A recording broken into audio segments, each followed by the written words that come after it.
Sige. Okay, we're live. Let me test that. Music. How was your camping, man? Diyan na lang sa garden. We're fixing this at the garden for... Wala naman kami mapuntahan. Diyan na lang kami sa labas.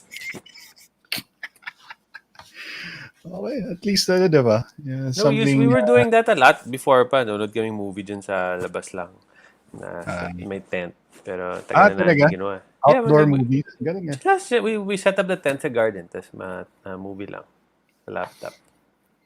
Well, it pays to have a lawn to be, first of all. Ay, pinaghirapan ko yan. Yan yung mga trinabaho ko nung lockdown, bro.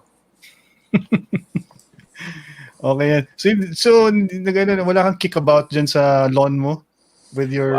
Dito sometimes, but the other day, a few days ago, for the first time, pumunta kami sa park kasi meron maliit dito na 5-a-side na field. The grass talaga siya, naka-enclose siya, caged.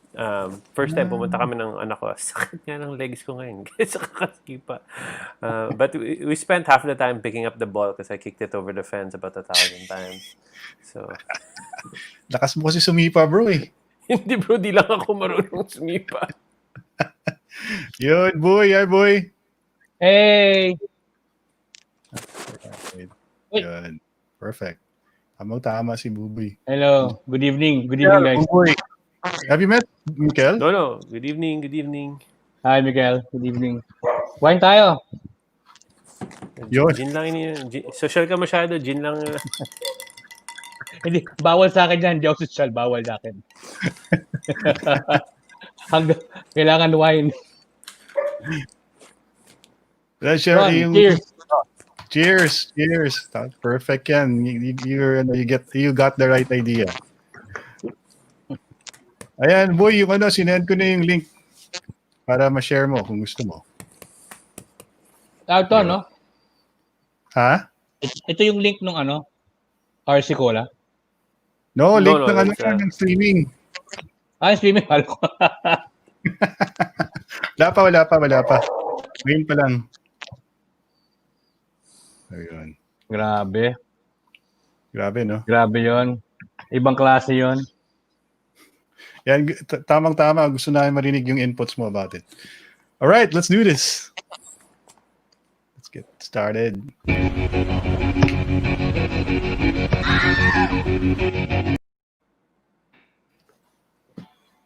You know?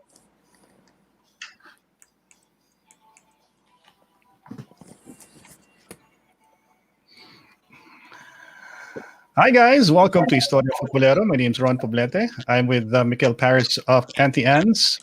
He's back.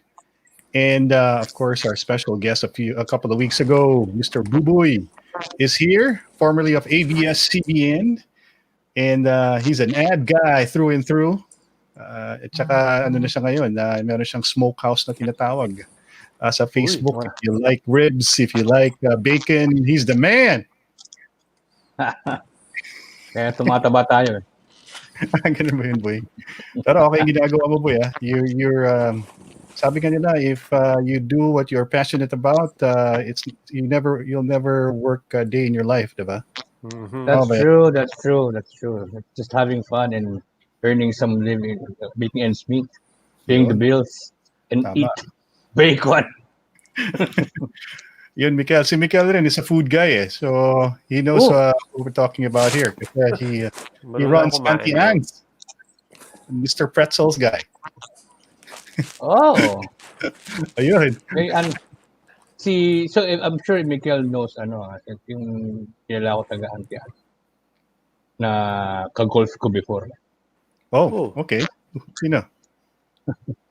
Ngabe, ano ko yung pangalan niya pero his face is there. Old guy na yun, lumang tao na. Okay. Sino kaya yan, Mikel? Sino kaya yung... Ako na pinakamatanda nun. Anywho, thank you so much for joining. Yeah, thank you for joining us on Istoryang Futbolero, our Wednesday edition. Si Sarah Bader from Singapore, Filipina who is working in Singapore, will join us later on. Kasi I think timely itong topic na to, especially for Buboy and Sarah kasi they at one point si Buboy used to work for an ad agency. Actually, for a long time he did. And he also did work for ABS-CBN. Tapos si Sarah naman ay currently is in advertising in Singapore. So, bakit natin kailangan ng kanilang point of view about our topic tonight on Istoryang Futbolero? Because merong napag-usapan na commercial na lumabas. As a matter of fact, naging controversial siya kasi lumabas sa, was it Star? Philippine Star?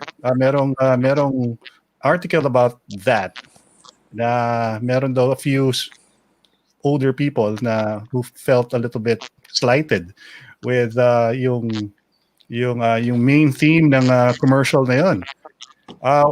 Probably we should show the commercial later, Buboy, no? Para at least may idea sila kung hindi pa nila napapanood yung commercial. Si Mikel just recently caught it literally a few minutes ago. Tapos, so, meron kayo parehas kaming take ni Mikel about this commercial eh. Si Buboy syempre medyo violently reacting kasi sabi ko kay Mikel, si Buboy medyo purist ang pag-iisip niyan when it comes to advertising. Tayo mga mere mortals, Mikel, we thought, well, they caught everybody's attention. People are talking about it, so I guess they did something right. Exactly. I mean, I hate the ad, but I mean, everybody's talking about RC Cola. Last week, nobody was talking about RC Cola, and then bukang bibig na talaga si RC Cola. So in many ways, kahit na hindi natin gusto yung ad, well, they got the message across. So I need to find out who those guys were and probably hire them for anti-ants. Baka nagmahal na yung singil ng mga yan. Mikel, kung mahal sila, mura lang ako. Ayun! May kasama pang bacon. Yun! Yeah! Yun. Tama. That's what we do here at Istoryang Futbolero. We let people meet, di ba?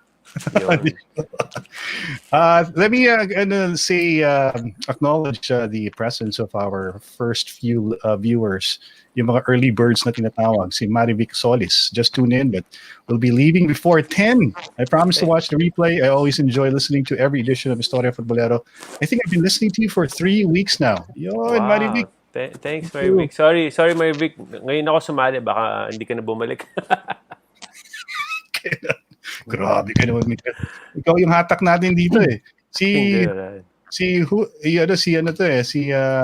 alternative to Sam YG, si Mikel. Kung sawang-sawa na kay Sam YG ng Magic 89. I'm the cheap version and less funny. si Julio 30, usaping RC pala.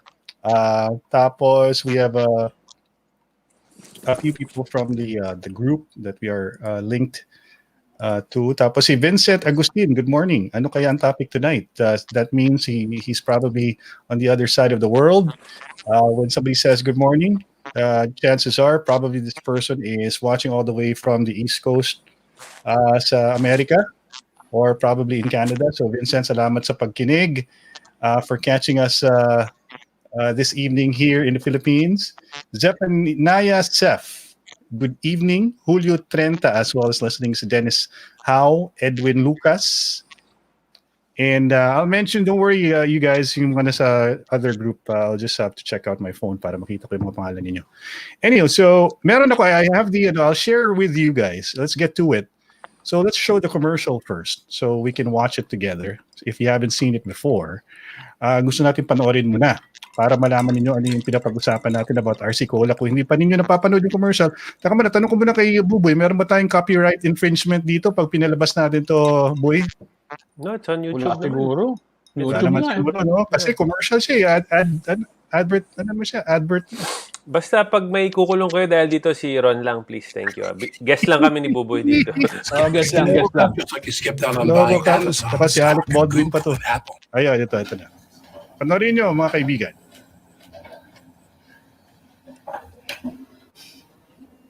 Ma? Oo? Ampun po ba ako? Ah? Sino naman nagsabi sa'yo niyan? Kasi ma, lagi na akong inaasar sa school eh. Ampun daw ako, ma eh. Anak, di ba sinabi ko sa'yo huwag ka magpapa-apekto sa sinasabi ng iba? Pero ma, sabihin mo sa akin, ma. Ampun po ba ako? Ha? Ba? Ampun ba ako? Ha? May paliwanag mo po ba? May paliwanag mo? Bakit may 4 na baso ako sa likod?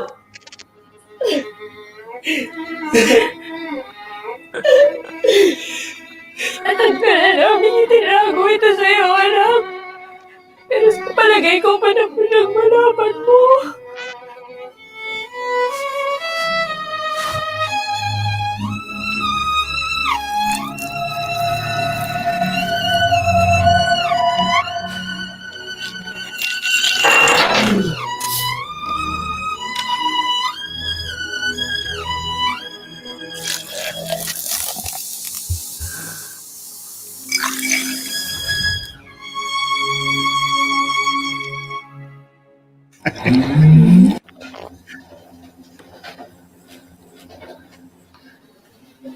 Okay.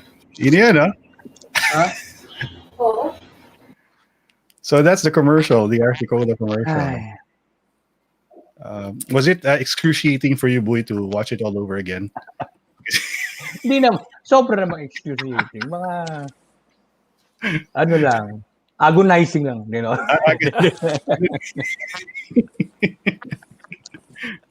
Yeah, pero, Hindi pa talaga, ewan ko. sige, before we break it down, Boy, let's talk to Mikel first. Mikel, what's your impression? You just saw this a few minutes ago. Anong tingin mo sa commercial? Well, kasi I could already see yung news about it last week, no? So I had an idea, but then so I watched it for the first time in full today. Medyo mababaliw ka talaga kasi as in you really have to dissect it to find out what the heck are these guys trying to show. I mean, there's just so many things wrong with it, but I don't think I can make any sense of it. But yung parang sinabi natin kanina, ang point naman dito is maging bida ulit si RC Cola and maging usap-usapan siya or bukang bibig, which is what's happening now. Not one of us would be speaking about RC Cola today if not for this. I mean, it's now appearing on the most famous football vlog show of all, Istoryang Futbolero. Pinag-uusapan ngayon tong commercial ng RC Cola. Ganyan siya, So, I mean, from an ad sense, like a purist point of view, it really doesn't make any sense. It's kind of weird in many, many ways. But, from a marketing perspective, like kasi kami, we're really into marketing. I think it really gets the message across. It has nothing to do with the soft drink. Has nothing to do with the product that they're trying to sell. Diba? It's not like I'm gonna. Kadiri nga, you're watching, a soft drink come out of somebody's head and pour it into somebody's back. It's not the most appetizing thing, diba? Or refreshing thing. But hey, it's fine. It works. I hate it, but hey, ganyan talagang buhay ngayon. So si Bubo yung tanongin mo kasi for sure from the ad world talagang daming galit dyan. Before Buboy gets into it, let me just say, no, medyo I can relate to the character here, the kid, kasi personally, I share the same experience. And I had the same experience with my foster mom when she talked about my... Akala ko sasabihin mo, may baso ka din sa likod, Ron. Wait lang. Hindi, pero yung aking yung mama ko, I remember when I graduated high school, we had this conversation about being adopted, being a foster kid. Tapos, ganun talaga yung emotion. Ako naman parang alam ko na to, pero sige na nga, si mama umiiyak. Kasi I was asking for my birth certificate yata, kasi I was gonna go to Lasal. And then I needed my birth certificate for my requirements. So this was like, after so many years, I'm a teenager at this point. And then... So wait, how old were you, Ron, when nangyari yan? I was 16 years old. So you were already 16 when you found out?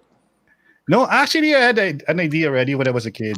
Bata pa ako, meron na akong feeling na parang ano lang yata. Bakit yung mga sisters ko sobrang tatanda na, ako sobrang bata. Alam mo yun? So, medyo meron na akong ability to sort of have an educated guess or of what was going on around me. I was a very observant kid when I was growing up. And at the age of 4 or 5, walking in my neighborhood before, I used to have this one neighbor in between our store and our house who would tease me while I passed by his house. He would call me names. He's like this old grouchy guy, and he would call me names like, "Uy, ampun ka lang," ganun. So I had this. Grabe. Yeah, this really hindi naman traumatic. I wouldn't call it traumatic experience. I think I turned into ano naman siguro. I'd like to think Well, uh, uh, the verdict is still out, bro. the verdict is still out. Pero yun. So yung nakita ko yung commercial na yan, boy. Mika, sabi ko, sobrang naman familiar tong plot twist na to. At saka itong kwento na to. Tapos yung nakita ko yung comments nga sa Philippine Star about some certain groups na siguro an older group na felt offended by how they made fun of a situation where it happens to everyday people. Like paano na lang yung mga ganun yung mga situation ng mga bata na may na ano sila foster child or adopted. 'Di ba? Parang offensive daw yung dating, parang ganun. Sabi ko, I don't get it. I don't get it. Ron, ikaw, you have just parang you've told us, 'di ba? You've come from this situation, naranasan mo na yan to find out you're adopted, and you watch the ad and you're not offended. Yeah. But again, Yeah. it shows kasi different people have different. Alam mo naman ngayon, Ron, 'di ba? Konting bilis na magalit ng ibang tao. Oh, kahit na may cancel Diba? cancel culture na cancel naman. culture. But I me personally, I mean, although it could offend, I'm pretty sure I'm sure madaming tinamaan na nakita mo naman. I don't think the guys in RC Cola went out intentionally to do that. No? Na to upset the mga... Tsaka, alam mo naman, every single, almost, kung nanonood ka ng mga soap opera growing up ng mga Pinoy, di ba? Almost every single one, malalaman yun, iba pala yung magulang niya, yung driver pala yung tatay niya, or something, di ba? That's a recurring plot sa lahat ng ating mga soap operas. Unfortunately, it's always been the case, di ba?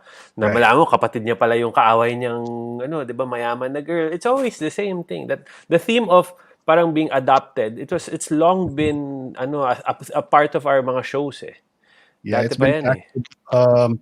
And I think marami ng mga palabas or mga movies or mga teleserye na depict yung ganong klaseng kwento about an adopted child, and then finding out later on na adopted ka lang pala, mga ganon. Tapos may kunyari ari-arian yung pamilya, tapos pinapag-awayan yung mamanahin, mga ganung klaseng mga kwento.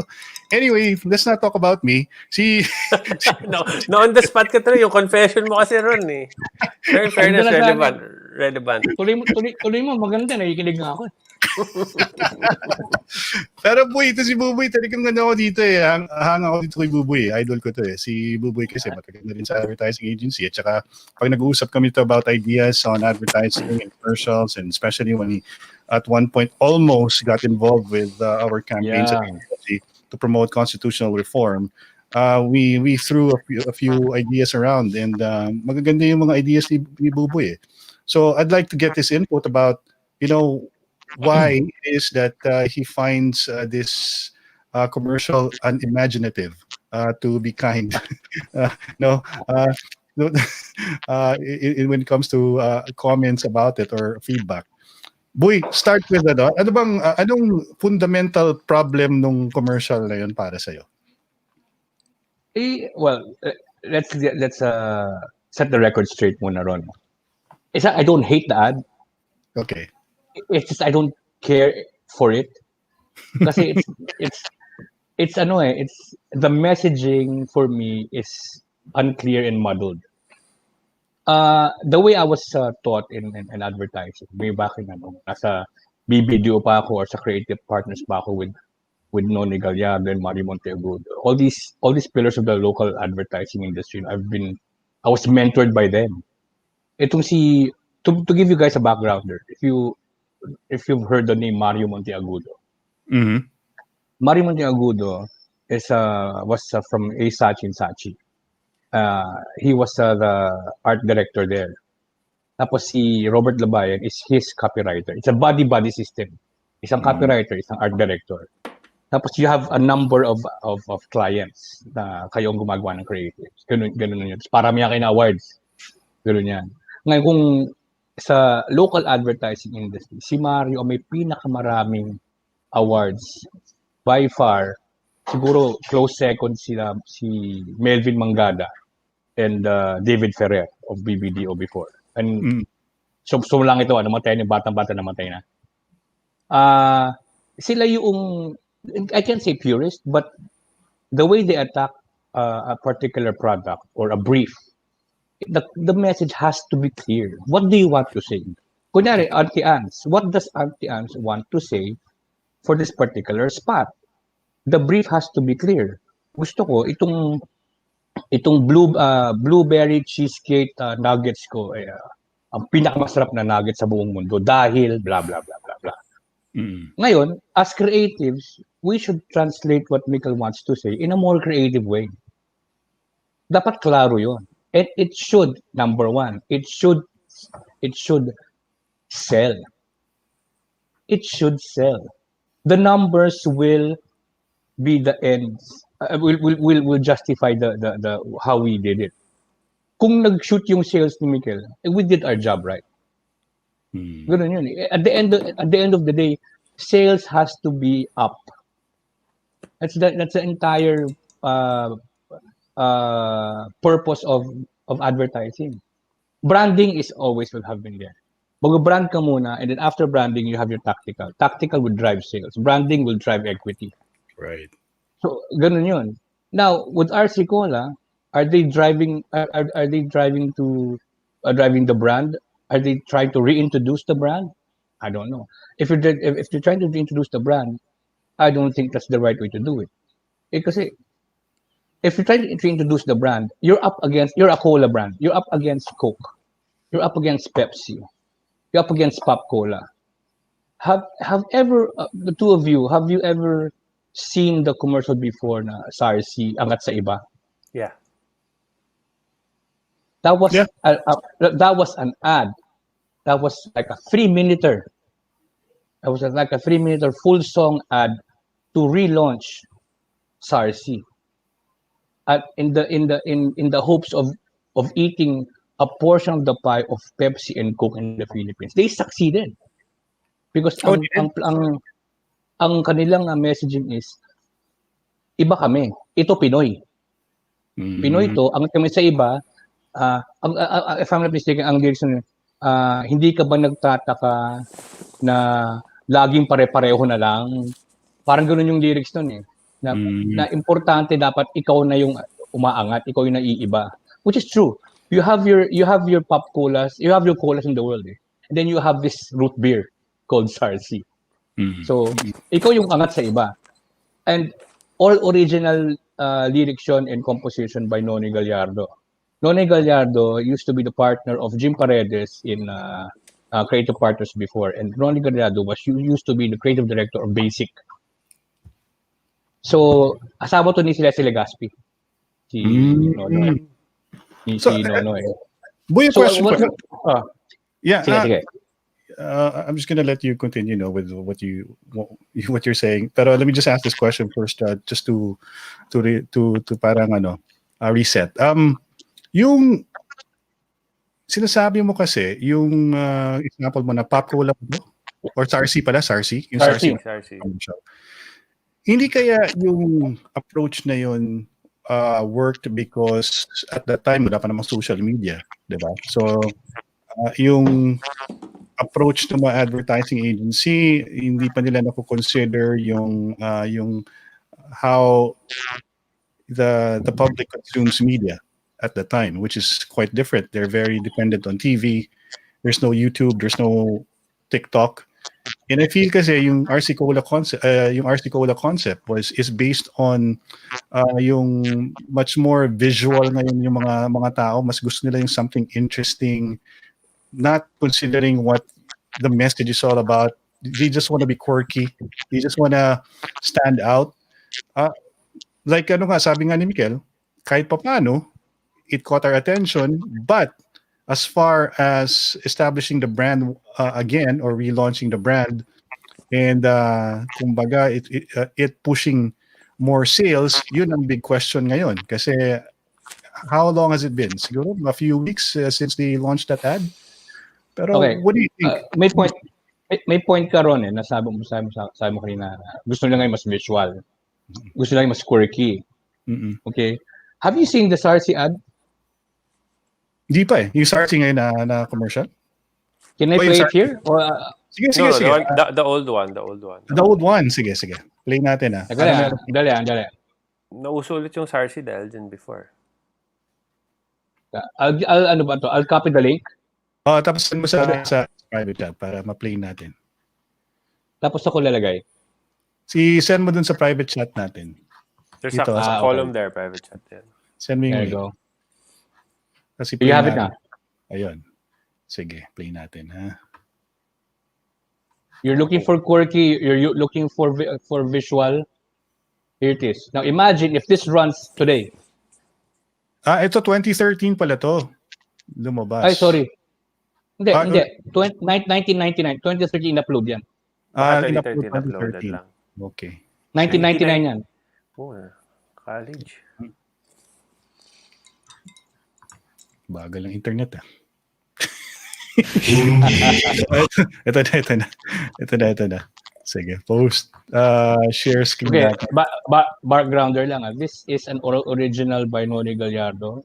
The brief was to reintroduce Sarsi in the soft drink competition in the Philippines. Okay. The brief Sige. is bukod tangi ang ang Sarsi sa linya ng mga soft drinks noong 1999. Alright. Ito yung mga masyadong bata pa nung panahon na lumabas ng commercial na to. Ito yung commercial ng Sarsi na sinasabi ni Bubot. Hindi ka ba natatawa o kaya'y nagtataka? Ganoon nga bang talaga? Pare-pareho na lang ba? Minsan ako'y natatanong, bakit ka nagkakaganon? Umulong man o sumulong, ang nasa harapan mo'y yun ang iyon. Ulan, araw, ulong, ikaw, isipin mo bang may pala'y katulad nila? Huwag na lang nating pilitin matulad sa ating katabi. Pwede na bang mag-iba? Minsan ay baguhin. Magsarsita para maiba ang kakataong umangat sa iba. Magsarsita para maiba kahit may pagpipilian ka. Di ba magandang malaman di ko magsasawaan? Di ba magandang isipin di ka pipilitin? Magsarsita para maiba ang kakataong umangat sa iba. Magsarsita para maiba dahil may pagpipilian ka. Sarsi, angat sa iba. Classic. Yun! Di mo man masyadong napapansin, tol. Pero alam mo, marami kang naimbak na TV commercial jingles. Pinapakinggan ko. Sumabay yung mga ating pinapanood. Marami kang naimbak na TV Why is it still playing? Okay. Alright. Yes. Yun. So, yes, I now remember Buboy. Ang ganda nga na commercial yun. Ibang klase. Ang quality, totally way better than... yeah, it does remind me, Boy, correct me if I'm wrong. Ang inspiration ba dyan was the Apple commercials of the early 90s? Parang may pagkaganon yung... Inspiration of that was, hindi naman tinago yun eh. The inspiration was Think Different. When Macintosh was launched in 1986. Oh no, 1984. Sa 1984 Macintosh pa na commercial yung yung pinapag-usapan natin dati. Yung tapos na-inspire si director yung gumawa ng commercial ng Sarsi. Si Nono eh. Yeah, I get it. But now kasi nung 1999 it was the advent of OPM pa noon. Kaya ganoon ang tono, ganoon ang pakiramdam. Parang American Junk. It's American Junk. 1999, ano bang ano nun? Kasi nasa radyo ako noon, ano bang uso nun? Medyo, malakas ang OPM. And mga banda. Tsaka, exactly. kasikatan ng... Apo. 1999, boy, 1999, I remember very much kasi from the grunge era of the early 90s all the way to the mid 90s. Yes. Nag-transition to bands like Matchbox 20, yung mga Third Eye Blind. Tapos yung mga later part ng 1990s, medyo pop. Tapos naging uso sa Maynila yung mga show bands. Di ba? Naalala mo, remember when Street Life was still operational?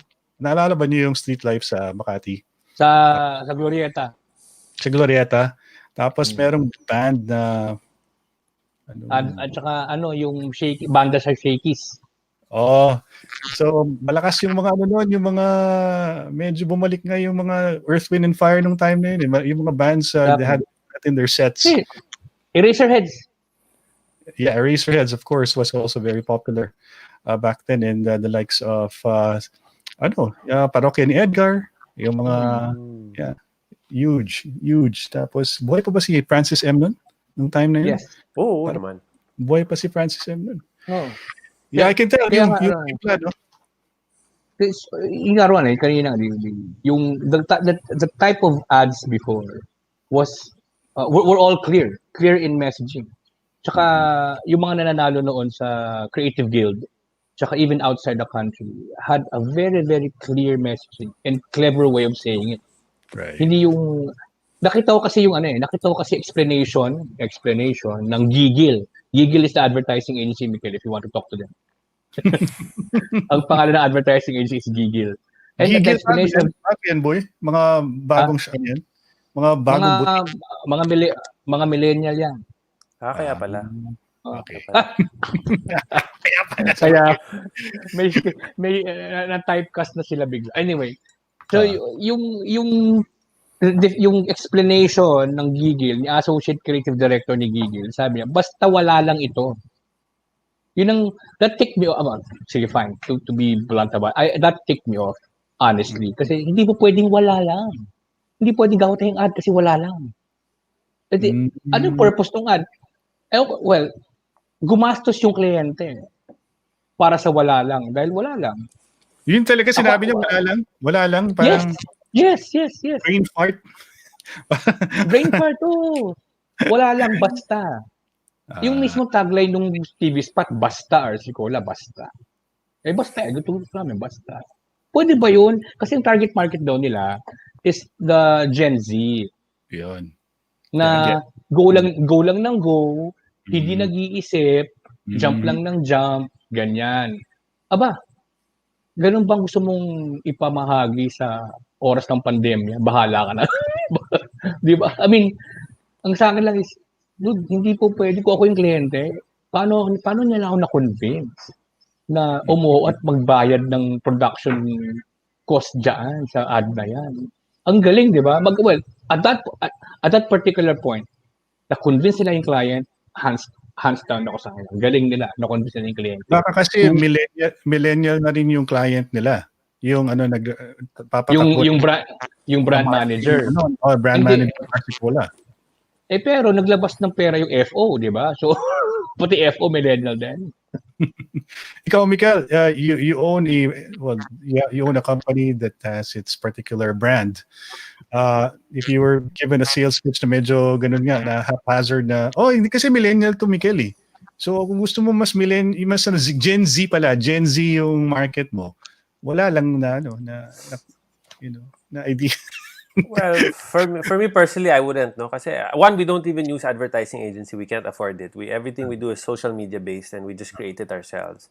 Meron kaming in-house marketing team. In fact, I'm very, very active dyan sa marketing namin. But I agree kasi with Buboy, no? And whatever we put out there there has to be some sense in it. There has to be a theme.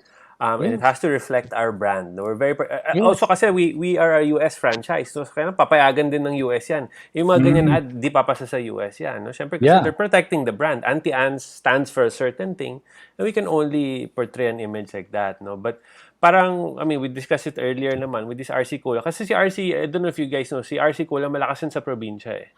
Kasi sometimes people say, RC Cola, wala nang bumibili niyan. Actually, there is certain provinces sobrang lakas niyan ever since. And they've made their money there. That's been sold a few times already.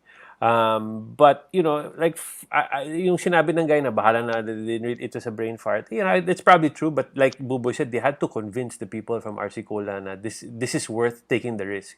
Because whoever approved this took a huge risk. Because it just doesn't make any sense whatsoever. Has no link to the soft drink whatsoever. And for me lang, although siguro nga naging usap-usapan sila ulit ang RC Cola, it doesn't make people want to buy it. For Exactly. me, parang if you're already a Coca-Cola, Pepsi, Royal, Fanta, whatever drinker, that commercial isn't gonna make you say, "Oh, actually, fair enough. Maybe I should try this." The only people who, kasi one, maybe they'll try it lang kasi RC Cola just for the heck of it. But kasi now also, Ron, madaming yung mga hipster, but the people who like to go against the flow. Parang galit sila kasi si Coke is a commercial brand, si Pepsi is commercial. Let's try something not so big. And they'll support yung mga ganyan, di ba? Support local, yung mga ganyan. But parang, for me, if RC went through that side na lang, na, hey guys, wag na kayo just sa mainstream, parang, support this, ganyan. I think they would have had a better chance. Sure. But, like I said, they just did something drastic to get the attention of people, and it worked. Everybody's talking about it now. For the benefit of the viewers who are not exposed to the advertising industry.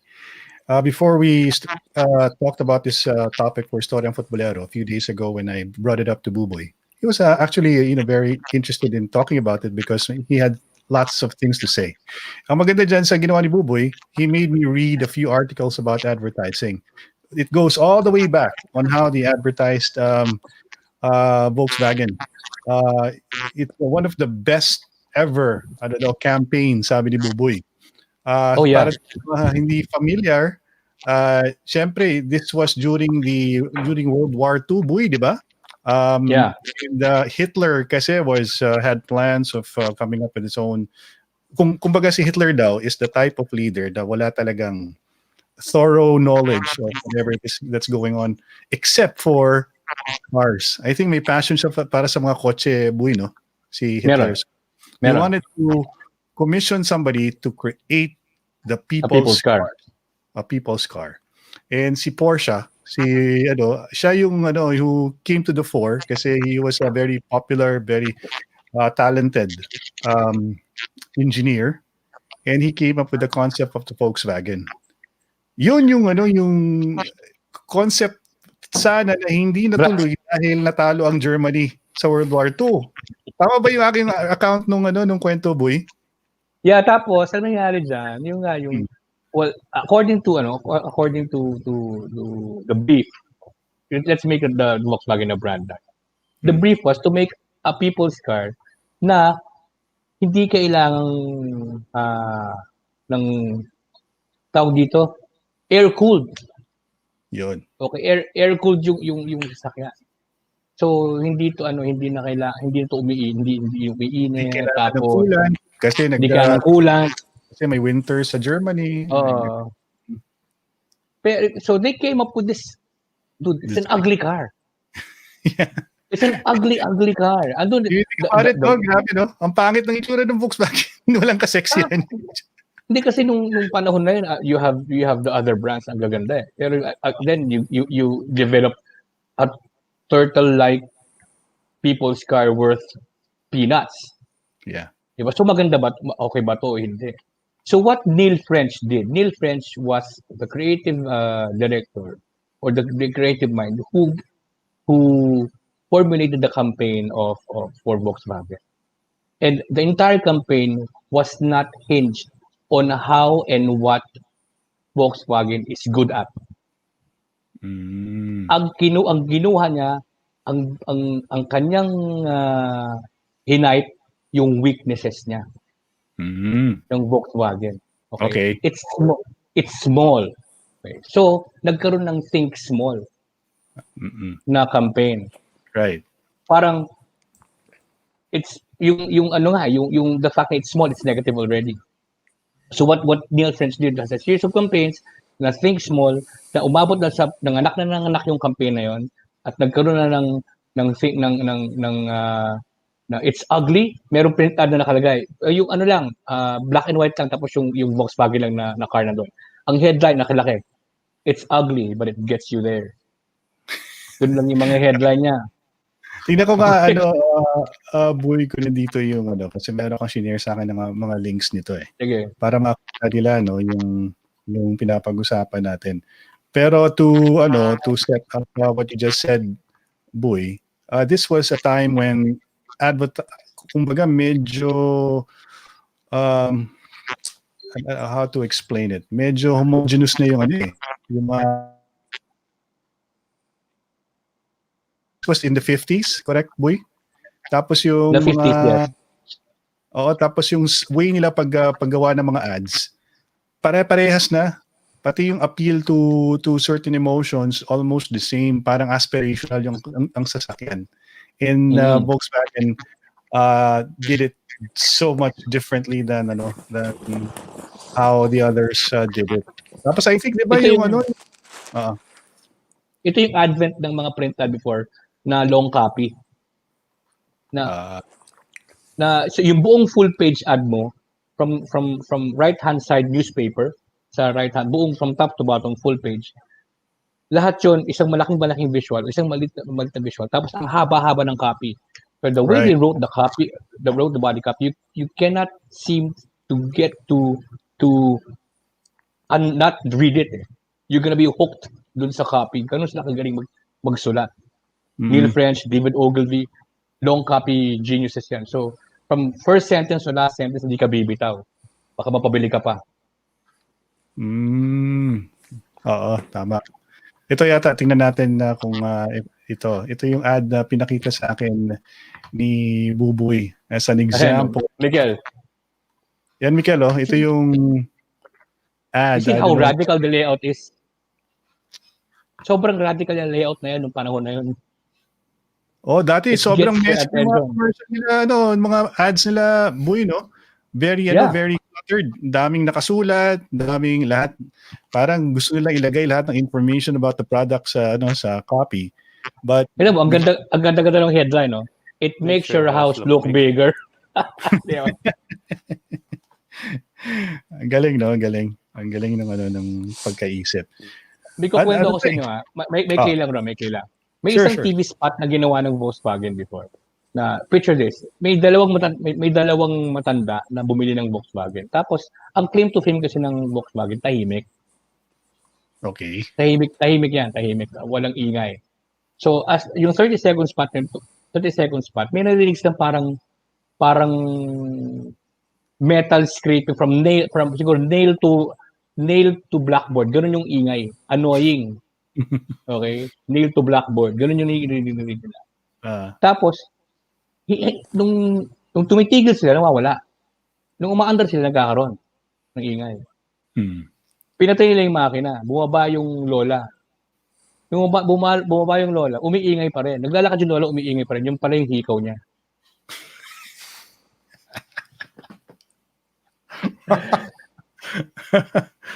Okay. Nanalo yun sa Cannes. Nice one. 1970s pa yun eh. Kasi may bagong ginawa kasi iba-ibang series yung Volkswagen, di ba? May 59, may 64, may iba-iba yun eh. So I think yung series na 70s na yung car na yun. I can't seem to find the spot, pero yun yung kwento nun. So yung ganung type of atake ng messaging, ng brief na sabi, kunyari tahimik ang kotse namin. How will you say it? Kasi sila Michael, as marketing guys, ang ibibigay sa amin yan, this is what you want to say. Ang trabaho namin, how will we say it? Ganun yun.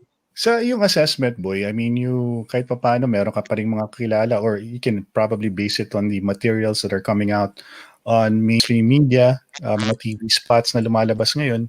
Sa tingin mo, meron bang medyo dearth in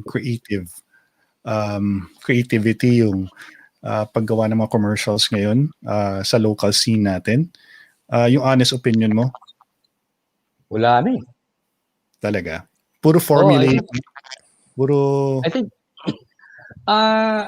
well, sorry to say, kasi ganito, frustration ng creatives yan na to make really good award-winning ads and clever ads and brilliant ads that really sell, number one. Number two, and be memorable. Okay. Sad to say, karamihan sa mga clients nowadays, of course, ay naiintindihan namin yun na parang they want to sell first. They want the bottom line to increase. Ganun lang. Ganun, negosyo ganun talaga. Ganun talaga. We have to strike a Balance. a balance, di ba? Balance. Ngayon, yung ibang mga kliyente, like the PNGs of this world, mahirap i-mold na ganitong gagawin natin, ganitong pagsabi sa gusto nyong sabihin. But sometimes yung mga brand managers ayaw nila kasi natatakot sila baka hindi mag-work. Okay? But those who do jump the gun and take the risk, yun yung magandang partnership between creatives and brand managers and client. Now, in relation to RC Cola, parang they threw everything out the window eh. Parang, sige, bahala na. Gawa tayo ng kagaguhan. Medyo you have to give credit also to the brand manager or the decision to take on an idea that's totally far-fetched considering generally clients kasi medyo bottom line lang iniisip niyan eh. When it comes to creatives, medyo kailangan mong i-educate pa sila na this could work, this is something that can appeal to the emotion. Hindi ko alam kung iniisip din ba yan ng mga brand managers na nakakausap niyo dati, Boy? O iba lang yung... Ibabato ko yung tanong mo kay Miguel. Si Miguel. Nga pala. Brand manager, kasi, katulad sabi niya kanina, pinag-usapan, di ba? Pinag-usapan. But I want to hear from the point of view of a brand person. Na how will he handle such ideas? I mean, if the brief was to kunyari lang, Miguel, the brief was reintroduce Auntie Anne. And Giggle came to you and say, ito gagawin natin. Ganito ka gago. Kasi wala lang. Okay, pag-uusapan yan. For sure, you will be a talk of the town for the next month or so during a pandemic at that. You'll have 1 million views after a week. Pero, ganito ka gago itong gagawin natin. Well, for me personally, I'd say no, because our goal is always not to be, actually, ang goal namin sa Auntie Anne's is not to be a fad. No, not to be the talk of the town for a week, 2 weeks. No, kasi us, like, this year we're celebrating our 25th year in the Philippines. No, so our whole thing is we're classic. Congrats! Thank you. Congratulations. But our whole thing is we're a classic. People will come and go. Lahat ng fads dadaan yan, mga milk teas, cupcakes, churros, everything will come and go, and I'm not competing with them. We have a specific brand, we have a specific product, we have our fans. We want to grow, we want more people to try it, but the way we do that is we open up branches in other places. We spend more as a social media. So I wouldn't necessarily go to a social media person or an ad agency and say, hey, make us the talk of the town for now. Because that's not really our goal. We don't want to be that. Kasi alam ko na next week, 2 weeks from now, hindi, yung tawag dito, PhilHealth nga na, bilyones, di na natin pinag-uusapan eh. Yung attention span ng mga tao. So, in a week, 2 weeks time, nobody's gonna be talking about RC Cola, be another ad, another thing that will do it. So, for that money you spent and the attention you got, did that, like what Buboy say, convert into sales and new customers that tried your product and liked your product and will continue to buy RC Cola? If not, then it's useless. You spent that money in the wrong way, no? Kasi nga, gusto mo mag-convert yan to sales, people try your product, and they'll keep coming back. Kasi aanhin ko lang ang one bump of 2 weeks of sales if it's not gonna cover me for, we're here for the long haul, eh. Longevity ang hanap namin. Correct. So that's always our brief to the marketing guys. Yung spot ng RC Cola, I'm just guessing, I'm just guessing. A production cost would be around at least 2 million. Oh, yeah. Yung very simple concept na yun, you'll have to spend around 2 million. Prod cost yun, prod cost. Prod cost pa lang yun, Boy. Wala pa yung mga spots na binabayaran mo sa radyo. Mahal mo lumabas mga radyo sa TV. Grabe, crazy price. That's why we can never do it for Auntie Anne's. I mean, we don't want to, but we I looked at it before and we couldn't afford it. That's why whenever I see the ads on the TV, I go, grabe, how much are these guys paying for these ads? Miguel, na-remember ko na yung pangalan. Mike Desquitado. Yeah, he works for, he's a very good guy. He watches the show actually. But Mike, he works for the principal, so Auntie Anne's US. Yes, But yes, he's yes, based yes. here. Sobrang bait niyan. Hi Mike, if you're watching, you the best. Kausap Lagi namin siyang kanina. wala. Hindi ko mayaya mag-golf yung buwisit. Yeah, abroad yan pala because he covers many countries in Asia. Oo Small nga, world. oo. Si, Actually, Ron, munti ko nang maging kliyente ang Auntie Anson because of Mike. okay. Sinabi ko kasi kay Mike, wala kaming pera, so hindi namin kayang bayaran yung si Buboy. No, but we really don't pay any ad agency, no, nothing. We just really rely sa social media, collaborations or tie-ups with mga credit cards or big companies. But wala kaming mga budget for marketing as much. No, we probably spend more on marketing than others, but it's not. We don't do billboards, mga ads. Wala kami. Wait, magandang point, Ron. Susundan ko na sinabi ni Miguel. Kita mo, Auntie Anne's is not into mainstream media.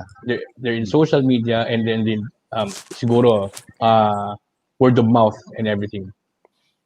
Pero sa Pilipinas, ano ang unang-unang mga stores ng Auntie Anne's? I think sa Glorieta was one of the first. Am I right, Miguel? Yeah, yes. All right. One of the. All right.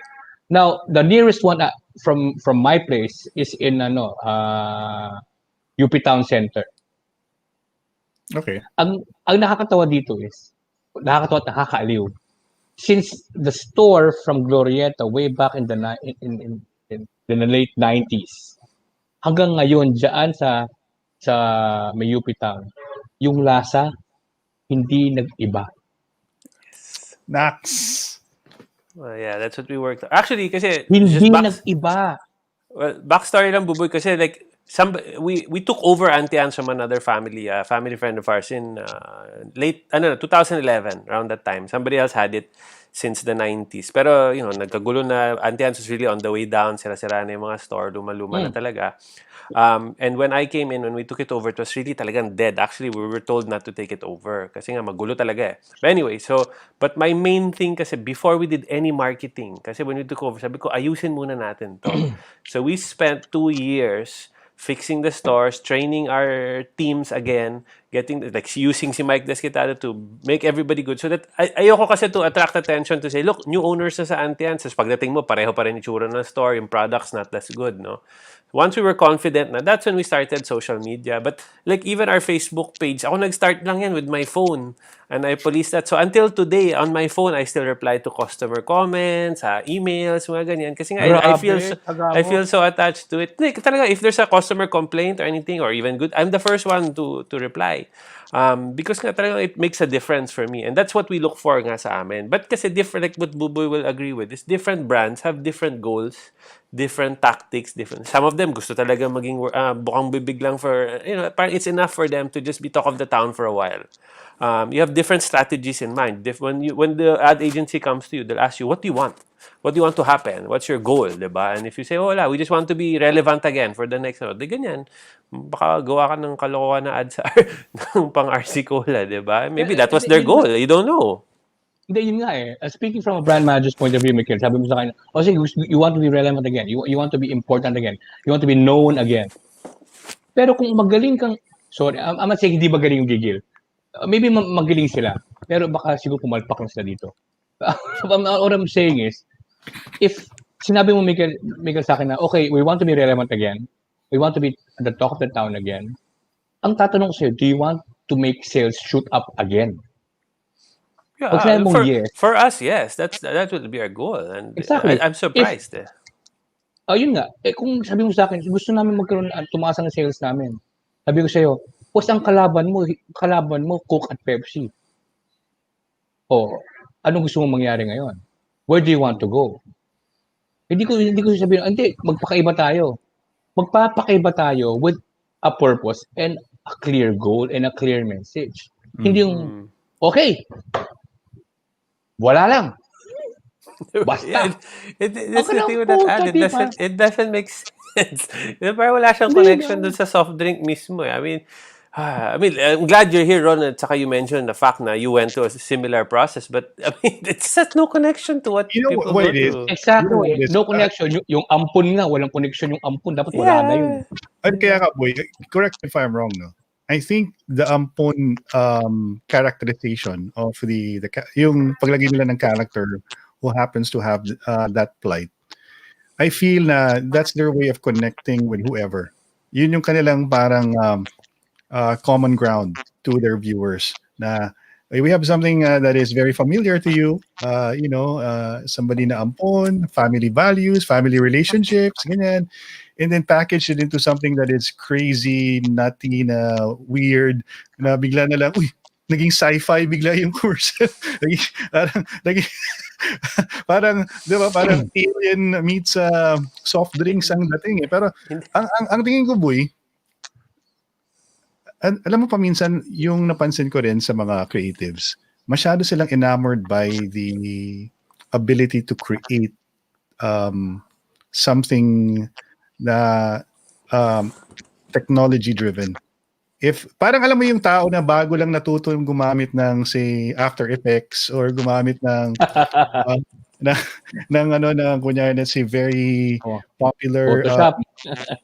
or something even more advanced na kaya nilang gumawa ng animation tapos hindi na nila inisip yung concept basta magawa nila tong tao na biglang tanggal ang ulo, biglang soft drinks yung laman. Alam mo yun, parang masyadong nag-focus more on that's the style than the substance. You know what I mean? Naku, Ron, pet peeve ko yan. Nako, pet peeve ko yan. Pet peeve ko yan. It doesn't Execution is not the idea. Yeah, but Ron, but look at this. I just looked at the YouTube of RC Cola mismo, their ad itself. It has 2.3 million views in 6 days. That's a lot. Oh, grabe. Okay, that alone is already like and then like the title of the ad is just a gibberish amount of words and it says Basta RC Cola. And yung description, bakit ka bibili ng RC Cola? Basta. Diba? And the hashtag. So I guess really that was their goal. I don't know. Okay, yung basta idea is an attitude. You're there selling an attitude. Correct. Yeah, You're saying So, why would you buy at Basta? Which will not translate into sales. It will not. So yung based on your experience, boy, if kunyari yung you become more a customer familiar with a particular brand because of the way they project themselves on media, or siguro napaka-stylish nila, napaka-interesting tingnan. So based on your experience, years in the industry, and knowing all the data that you get from your clients, ano talaga yan? It doesn't follow porket maganda yung ad mo or maraming nanonood ng ad mo ay benta ka ng maraming produkto? Hindi. No, it doesn't. Kasi ang sa akin is advertising is a business of persuasion, Ron. Okay. It's not a business of being creative or being flamboyant or being artistic or whatever. It's a business of persuasion. You can sell me a hair dryer if I'm bald. Kung magaling ka magbenta sa akin, bibili ako sa iyo ng hair dryer kahit kalbo ako. That is the point of advertising. Yun eh. Hindi yung basta lang. Di ba? Hindi mo pwede yun. There you go. There's another expert in the room. There you go. Kasi alis na ako, may expert na pala dito. Good evening, Sarah. Hi, hello. Hi, guys. We're very glad that you... Hi, Sarah. Sarah, meet Buboy. Hi, Hello. Hello. Hi, Sarah. Buboy is a veteran advertising guy. Sarah, you work in Singapore for an advertising firm. So, baka nag-cross paths kayo or even you have common friends, I'm sure. Malamang. Si For Buboy, sure. Bibidyo ka ba, Sarah? No. I used to be in Sachi and Bait. Sachi, okay. Yeah. Bait. Okay. Yeah. I used to be with BBDO. Okay. Nice. Galing, no? So, Sarah, tamang-tama, medyo mainit na yung aming conversation about the RC Cola commercial. Have you seen the commercial? Yeah. Sarah is creatives or accounts? Creative. Oh, perfect. Yeah. Perfect. Shed some light, Sarah. Shed some light. I can't understand it. So Talk of the town yung commercial na yun eh. Huh? Talk of the town yung commercial na yun eh. Medyo naging 2.6 viral. million views. I know. It's guys, it's really ako rin eh, when I watched it, I was like, what the hell did I just see? uh, what the hell did I just watch? Medyo sumakit ulo ko dun. Pero, but I mean, it just proves a point that you don't have to overanalyze things. Because a lot of the clients and a lot of brands and a lot of everybody wants to create something viral. It's always the goal nowadays. Na parang gawa tayo ng something na pag-uusapan ng mga tao. Like gawa tayo ng something that people will share. That's the dream. It's not you and your industry friends who are sharing it. It's everyone. The grandmothers, alam mo yun, parang the pedestrians, everybody in the whole world will talk about it, or wherever you want to make it viral, everyone would talk about it. So yun yung goal talaga. And a lot of people sit in a boardroom discussing every single detail, every single thing about parang, should we do this? Should we do that? Should we add more of this here and that here? Should we put the brand here? Para hindi makalimutan. All these things. You have a bunch of people in a boardroom trying to figure out how to make something viral. So for someone for RC Cola and the guys at Giggle, the ad agency who did it, they created something so extremely weird that people want to share it. So it's like, Right. guys, bahala na, let's do it. People will be so shocked and uncomfortable by it that they will actually uncomfortable with it that they will actually share it. So dun sila nanalo. So, Sarah, you think, kasi sabi nga ni Buboy kanina, yung pinapag-usapan namin kanina is, when you conceptualize a brief or a commercial, you think about whether or not this will help you sell products. So ngayon, coming from based on what you just said right now, so hindi na siya ganun paminsan. Paminsan it's more about getting the attention, getting clicks, getting views on your product, not necessarily concerning yourself or the client, thinking that this can translate to sales. Wala nang ganung mindset or There's definitely that mindset. A lot of brands still have that mindset na parang, how do we convert this to sales? Because yun naman talaga it's the whole point of advertising. But also there's another side of it that you want people to remember it. You want people to think of your brand. Because when you think of a brand, it usually translates to sales. Even if I don't buy RC Cola, I will now consider RC Cola, or now I know, but RC Cola is in the back of my head because RC Cola created something weird like that. And I think also it was RC Cola's way of branding itself as, kaya nga yung tagline na basta RC Cola, basta RC. I mean, it could be whatever. Like, you don't have to think too much about it. Basta RC. Sabi ni Buboy, Sarah, question. Yeah, go ahead, Buboy. Question. Kung ganun yung mindset, isn't that superficial? Yes. I see. Yeah. I mean, unless superficial is the identity that you want to create, diba? Or parang, But why would you want this to be superficial? Diba? Why would you want? You're gonna waste money. True.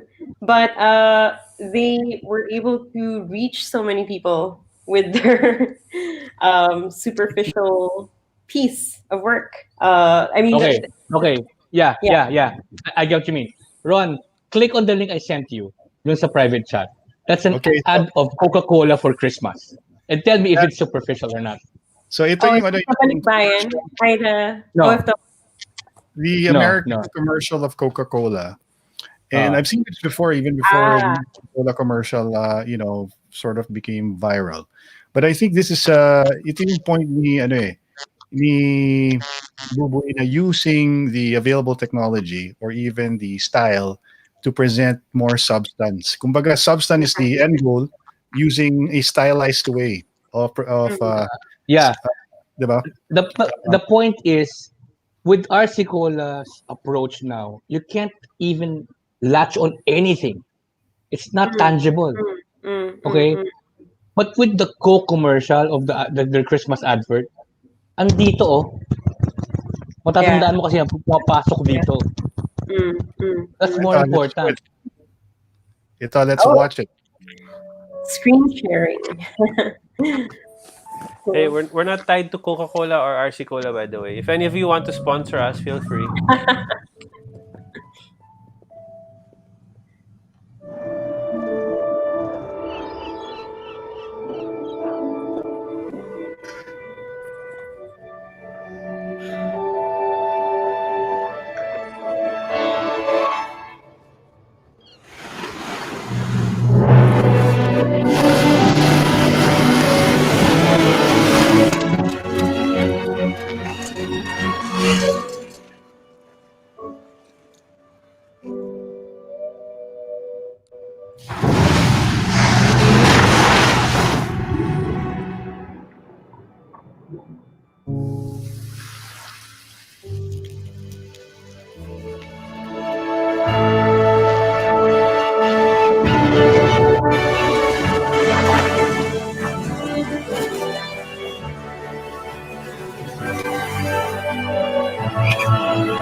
Sabi ko na ba si Santa Claus yung driver? They got me teary-eyed, ah. Oh, yan ang ad. Oh. Yan ang Yan ang commercial. ad. Yan So, ang ad. So, I get what you're coming from, Boy. Parang, That truck is iconic na. yung creatives of RC Cola medyo yung to hit the right spots, no? To get people to really not only enjoy the commercial but also to get their dapat kasi when it comes to, correct me if I'm wrong, Sarah, Buboy, Mikel, you guys have backgrounds in marketing, but when you try to sell a product, you want as much as possible to make sure that you want your product to have a direct, a very profound connection with your brand, ang iyong audience. Of course. Which is hard to do. I mean, I think it's really about the emotions that you get from people. I mean, like you want to evoke emotions, and you know, like Coke and RC Cola made people feel things. For RC Cola, it was more about, you know, the shock, What? the confusion. Shock value. They wanted to create something that they wanted us to feel things, but in a different way than how Coca-Cola did it. Right? And of course, what Coca-Cola did was more palatable in all aspects, right? Like it's heartwarming. It's something for Christmas. It's everybody can relate to it. Everybody can. That's why they want to. It's better. It makes you feel better to share it. Yung RC Cola was trying to create noise. So they said, "Bahala na. It's not about making you cry. Maybe you'll cry because you're so confused and you're so shocked. Ano mapapahiya ka na, but ganito." Sarah, Mikael, Boy, parang I can't help but sort of like correlate that with the attitude of the Generation Z. No? Whether it's bad or good, it's not for me to judge. Pero given that the creatives of RC Cola, they had that in mind, that this is the mindset of the kids of today. So for us to be able to be relatable to them, we have to come up with something that is, yun, ganun nga. Bahala na. Wait, Ron, let me interject. Yeah. Yung kung ako yung creatives ng Gigil, at alam ko ang kausap ko Gen Z, at alam ko ang attitude nila is bahala na, basta wala akong pakialam. I will not echo what they think. Okay. I will try to make a material that would speak to them at patama dito para mabibili sila. I will not affirm what they are thinking. I will not affirm what they are supposed to do and what they want to think. Bahala na. Carefree ako. Ini-echo lang ng artikulo yun eh. That's not messaging. Yes, I'm talking to them, yes. But I'm also speaking the same way they do. Mali yun. Pero Ang dapat nang ginawa ng concept in marketing rin, Boy, no? Di ba mirroring? When you mirror somebody's attitude or... you mirror, yes. But you have to mirror with a message. Na hindi mini-mirror.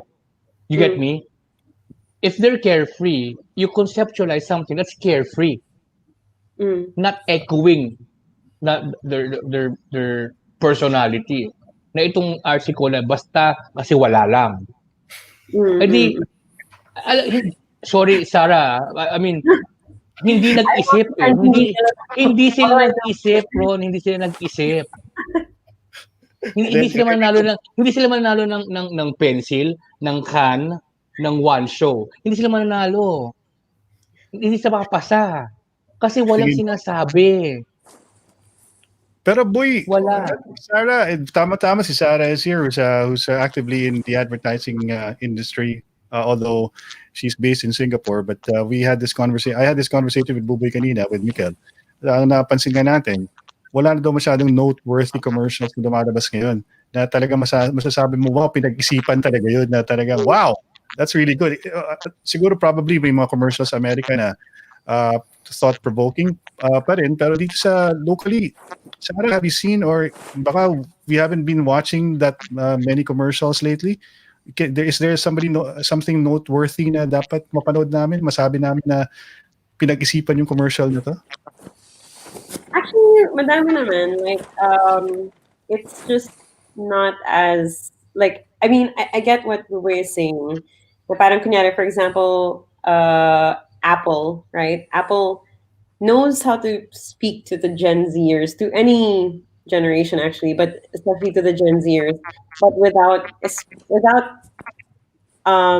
exactly saying the things that they say on a daily basis, or doing the things that they do on a daily basis. But they're showing what should be, for example, badly put, Apple is showing what cool should look like, or what this should look like, what that should look like, but without alienating the market, without alienating the audience. Like, I mean, I wouldn't say my work is the most most noteworthy out there. Trends that I've been working on are pretty much like, they always have to have a purpose. So I'm working on Pantene, and we're all about like Chevrolet plug. Bila ako pang shampoo ko, kailangan ko yan. Yun yung gamit ko eh. Kasi ano. I like Pantene. It's all about creating, giving great hair days to women. So Pantene gamit ko, Pantene. Pantene gamit mo? Okay. Anti-hair fall. For guys din, diba? So testimony. empowered. you feel more empowered when you have great hair, kunyari, ganyan. So parang, or the Pantene woman doesn't need assurance or affirmation from other people. She's self-assured. So everything that we do is all about showing the how women should be empowered in their daily lives, kunyari, or how. Confidence ang idea ng confidence. Oh, we're moving in beyond that confidence. It's about empowerment na eh. Kasi parang can be a bit more superficial na parang, I'm the queen of the world, kunyari. Pero empowerment is a different kind of feeling. Sorry, Ron. I want to Ron, what you I'll said. cut you, Ron. Medyo related to sa mga sa ating conversation earlier about creating very interesting ads and things that will stand out. So in terms of brand, how your brand can be different from the others that are projecting the same thing. Kasi when it comes to female products, kasi Sarah, yun din yung main theme ng commercials diba? Na female empowerment, mga ganun. So how do you how do you go about product differentiation with your competitors? Oh yeah, that's a good question. Kasi parang you don't want to be as cliche as, you don't want to say the same thing over and over and over again, because while the intention is good, you get lost in the sea of cliches, right? Obviously, we don't want to just say women empowerment all the time. Syempre, my point for each specific piece of work that we come out with, but all in the same sort of like realm as empowerment. Parang just the different ways of showing that, because there are different ways of showing that. Parang I did something for Panadol Woman in Middle East. In the Middle East, not a lot of women talk about period pain because it's taboo. So what we created was a campaign that created a sisterhood. We called it womanhood, and the brand name is Woman. So Panadol Woman, womanhood. So it's kind of like a sisterhood where women are encouraged to kind of like bond together and talk about it. So I mean, there are different ways, different points, how you can use your product and your brand and its purpose for a good cause, or like different causes, different points that we can do. This is what But this is the message. This is what keeps Sarah up at night drinking wine, thinking about Ron, may naisip akong magaling na na a really good campaign. Well, it's not a commercial brand though. But the DOT, sila Bernie Puyat, the Department of Tourism, diba, they came up with those videos. Even remember during the first months of the lockdown for the frontliners, yung talagang whether you are yellow or Duterte or whatever, everybody shared that because diba, it was like really hard, it was really a good message, and they've come up with a few since then. And I think whoever handles their creatives, their ads, they're very good. Boy, sino ba yun, boy? Would you know? They come up with very good content. So, I'm sorry, sino to? Yung sa Department of Tourism. Yeah, mga DOT. Yung mga DOT na videos ang gagaling. Kung DOT yan, BBDO pa rin yan. Yeah. Oh, okay. Magagaling. Yun yung magagaling. Talagang may message. It really tugs at your heartstrings and makes you want to, shout out your window, I love the Philippines. So, yeah, it's pretty good. That's a good may sinabi si Sarah kanina about women empowerment. For me, nag-stay sa akin yung Dove commercials. Have you seen that, Sarah? Yung sketches? Yeah. Sketches. Yeah. Grabe yun, grabe. Have you seen that, guys? Ron, Miguel, yung sketches? Not yet. Sketches? Oh. Classic. Sketches? O, ito. Ito. Nakahanda ako. Yan na. Sa private time. Sige nga. Para makita lang na, para ma-educate lang yung viewers natin on what makes a good ad and what make a crappy one. Ako na Apple to Think different. Ito yung pinakababa. Yung pinakahuli. Pinakahuli. Wait. I think it's babalikan natin yung Apple. Ba't Apple pa rin lumalabas? Ito. Yata yung pinipindot ko. Ay, pareho Wait. Oh, same link yung pinakita mo, Boy. Apple. Ito.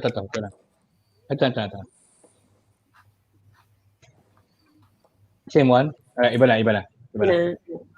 Okay. Yeah, that's the one that I really love. It's a classic. Sobra, sobra. Ang lakas ng spot na yan.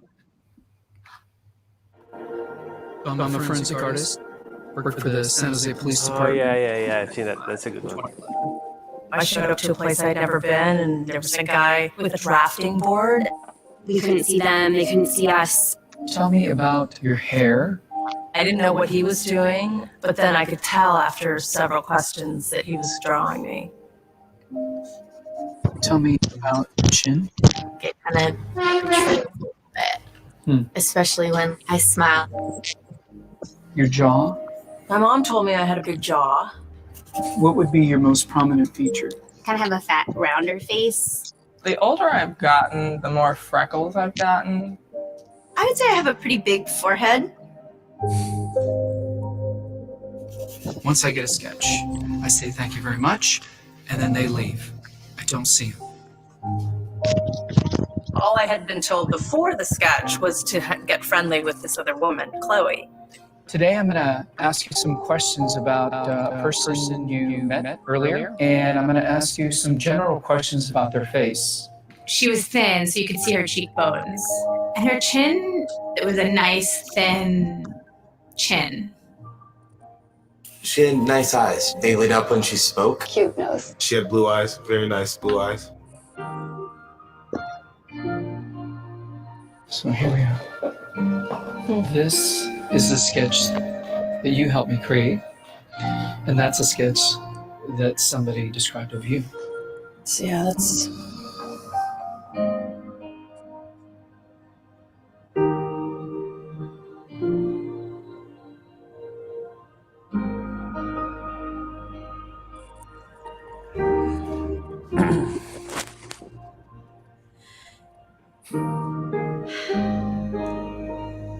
She looks closed off and fatter. Sadder, too. The second one looks more open, friendly, happy. I'm grateful of my natural beauty. It impacts the choices and friends that we make, the jobs we apply for, how we treat our children. It impacts everything. It couldn't be more critical to your happiness. Do you think you're more beautiful than you say? Yeah. Yeah. We spend a lot of time as women analyzing and trying to fix the things that aren't quite right. And we should spend more time appreciating the things that we do like.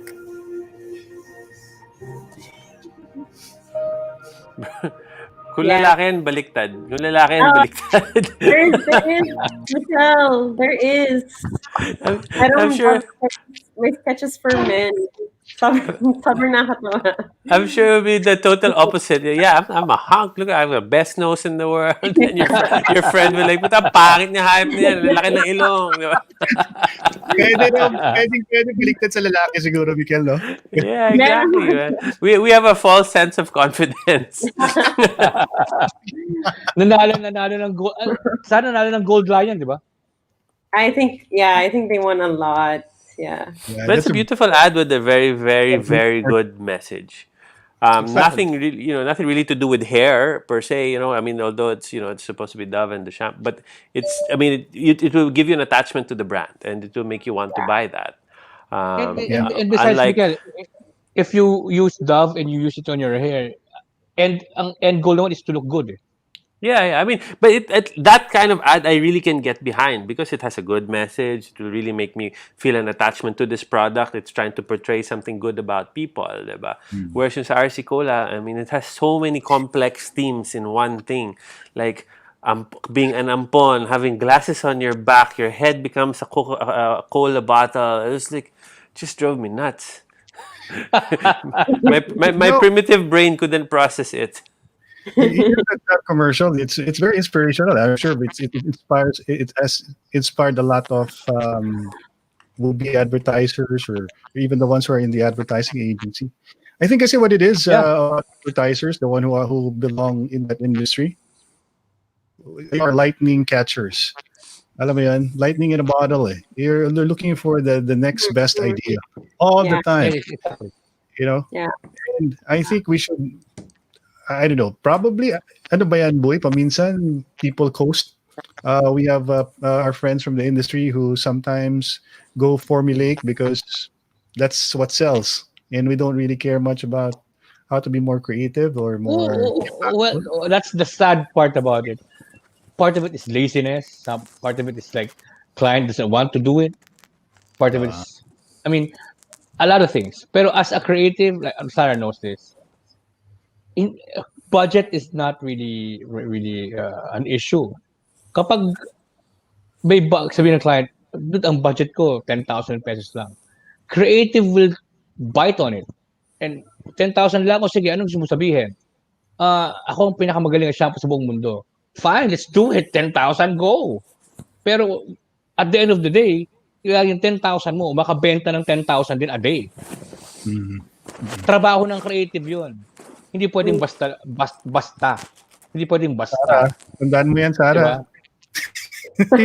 hindi pwedeng basta. I mean, look, sa creative partners, meron kaming kliyente before. Union. Union is an appliance brand. Yeah. Na ang binebenta namin before was an airpot. Dude, airpot. Sino pong gumagawa ng airpot ngayon, di ba? Airpot. Nag-hit lang ng tubig yun eh. Wala nang airpot ngayon. Ang ngayon may yung takure, di ba? Yung wireless, cordless kettle, di ba? Kettle, na gano'n mo. Yeah. Cordless kettle, hindi airpot, di ba? Walang pera ang union. Ang kaya lang nilang gawin is a print ad, a black and white print ad. Dude, ang size, hindi man lang full page, hindi man lang 7x40. Ang size niya 1/4. Okay, 1/4 right-hand page, black and white. Okay, yun ang budget. Okay, yun ang budget. Ang ginawa namin, walang artista, long copy, product na black and white. Product shot na black and white. Ang pinakabalita ng airpot is matibay. Matibay yung airpot. Yun lang. Ang headline namin, tsaka patay na si airpot, buhay pa si patay na si airmat, buhay pa si airpot. Smart. Bumenta sa Ansons, bumenta siya sa Western, tumaas ang sales. Kasi yung back end ng produkto is totoo. Talagang matibay, dude. Matibay talaga. Hindi siya nasisira. So buhay pa si airpot, patay na si airmat. Yun yung creatives are problem solvers first and foremost. Yeah. So the guys like Miguel, they will give you the problem. Sarah will give Miguel the solution. Ganun yun. Not the way that RC did. Parang, okay, sige, wala lang, bahala na. Gago pala kayo. Pangit to ad niya. Ito, let me, if I may, kasi si Miguel, obviously, he does his own marketing. And Sarah, you represent really big brands, no? And Buboy has been doing this for a long time. And Buboy now has decided that he's going to do his own venture, selling his own product. And he's using every skill that he has to promote his product as well. So I'm thinking, Buboy, I'm sure our viewers are right now in the middle of a pandemic are thinking of diversifying. Well, siguro they used to do this. I know of one of our guests, remember, Mikael, who's a marketing manager of a hotel resort. Yes. Who's now teaching Chinese kids how to speak English. So may Cool. mga ganun talaga. When I have some friends who ask me, meron okay ba yung mga pag nagturo ka ng mga English sa mga Chinese sa mga kids, Chinese kids. So in other words, there so many people will have to get by and adapt to the new normal. Of course. So given your expertise, and if you were going to get into something like selling a product, like open sila na kanilang I don't know, iced tea stand or milk tea for that matter. My niece is selling milk tea in our neighborhood, and she's doing really well by just putting up Facebook ads. With social media now, is it easier? Yeah. Can you make a difference? Can you actually sell product using social Yeah. media? Yeah, 100%. Social media. That's all we rely on for our Mantians. It's social media and before the pandemic, in mall ads. No, but for us, it's really word of mouth, social media. But there's other things now. It's like Viber. It's before kasi it was limited to Facebook, but a lot of people have turned away from Facebook now. So you're having to adjust, no? Kasi naging masyadong political battleground ng Facebook. So people are finding other ways. So before, let's say you pay a certain amount for Facebook ads, you'd get this much reach. Now your money doesn't get you that far.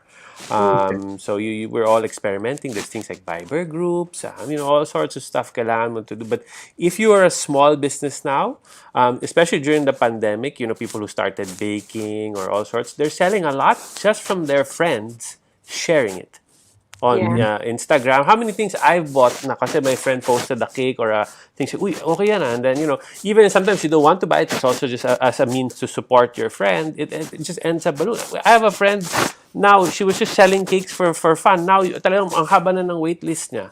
And this all just started from the pandemic. And that's just from spreading on social media or your friends sending through Viber. She could not have gone to an ad agency to give, to give that much money and gotten that much success that fast. Yeah. But because of the environment we live in now, especially with the pandemic, everybody being stuck at home and ay magpumunta sa mall. The thing is, once mag-open na yung mga malls, mag-open up na yung other industries, that won't be as strong as it was before. Although you'll have already your core customers, but they won't probably buy as much as they were buying before.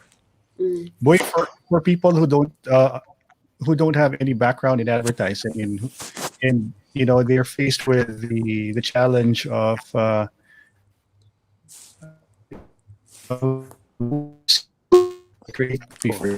somebody from an advertising agency would do. If I look at your Facebook page, boy, halatang taga-ahensya dati yung gumawa ng ng mga logo mo. At saka, the way you present your product, talagang, it's polished.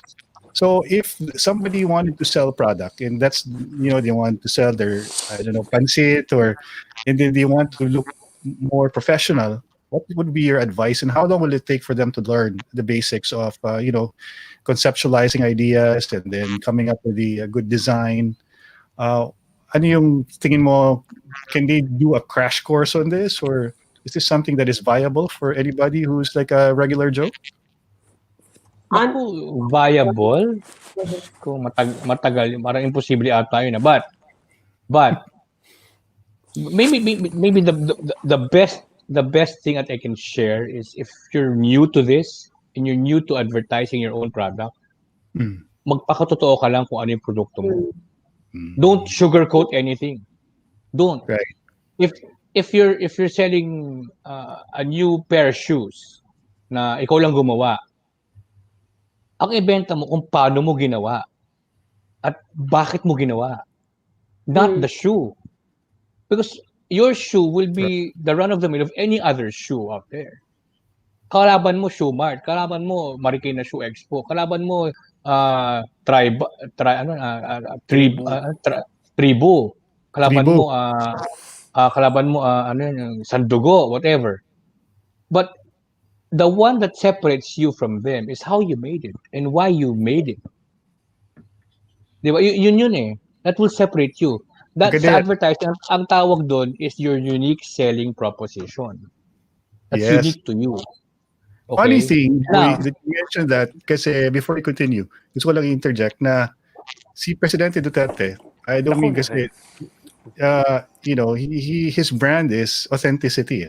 And I think that's why he really resonated with a lot of people, because of the fact that most people, they gravitate towards something that is authentic. So you're saying, boy, with how you're going to sell your product, it has to be, it has to project a certain authenticity coming from, of course, yes, behind it. Exactly. Sprite comes to mind, yung campaign na pag magpakatotoo ka. Magandang campaign yun eh. Ang haba nun, it's a very nice campaign. It's a very campaignable campaign na pwedeng paanakin. Ang ganda nga sana dapat hindi na sila bumitaw dun sa campaign kasi Hanggang Ang ngayon, no? solid eh. Hanggang ngayon, Ang magre-resonate pa rin yung messaging na yun ngayon, di ba? Yung magpakatotoo ka. Exactly. You know why it will resonate? Because it's a universal truth. Yeah.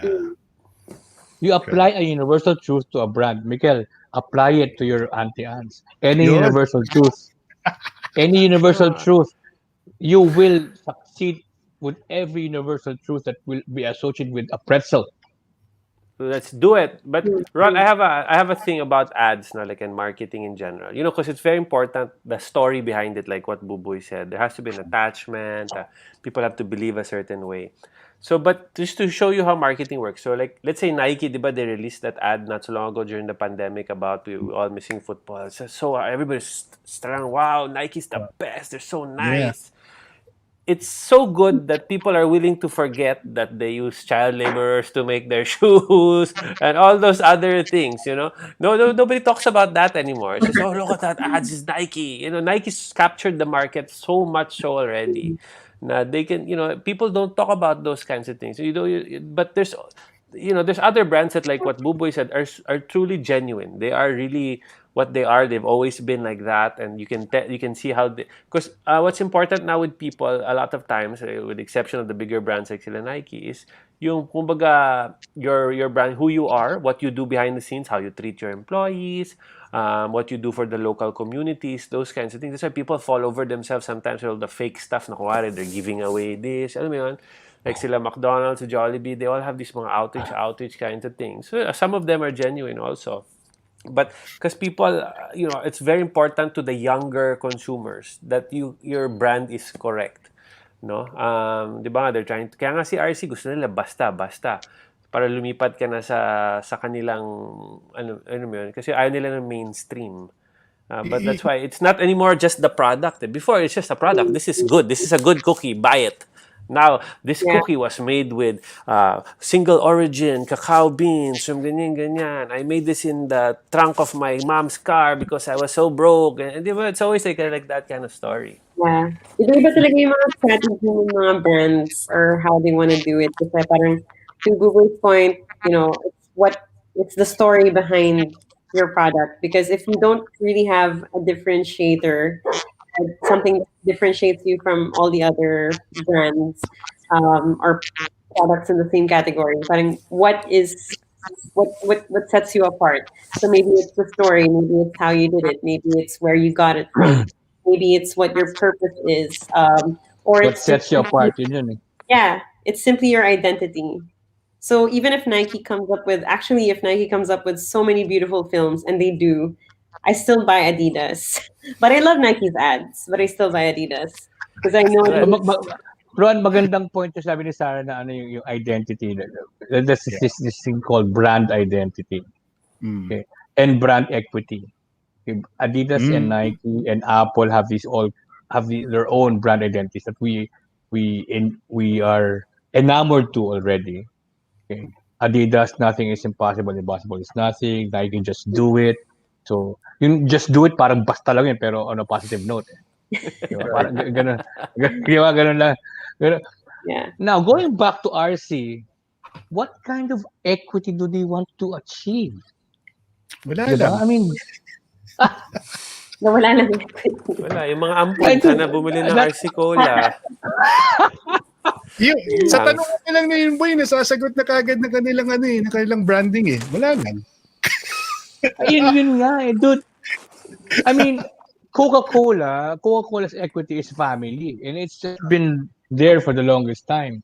From Lillet, diba? From Lillet to I'd like to teach the word to sing, diba? Noong una pa nga yun eh. Holidays are coming, sa Pasko, like, and that iconic Coca-Cola truck has always been there. Pepsi, I have this quick anecdote about Pepsi. When we were handling Pepsi with BBDO, we had this FGD that's very, very unfortunate. Year 2001, nag-FGD kami, Sarah, sa BBDO with Pepsi. Locally, nationwide. Boy, ang sabi, boy, before you continue with your story, your anecdote, let me just tell the viewers who are not familiar with advertising terms. FGD is a focus group discussion. So, Yes. continue. So parang ano yan, parang backyard survey yun ng napakalaki for your scale. Alam mo sa year 2001, ang sabi ng FGD is Filipinos would rather drink water than Pepsi. What? Oh. Well, me personally, I'd rather drink water than any soft drink, but yeah. Exactly. Ito nga, so we had the most difficult task on how to reintroduce Pepsi. That's why we had kulay there.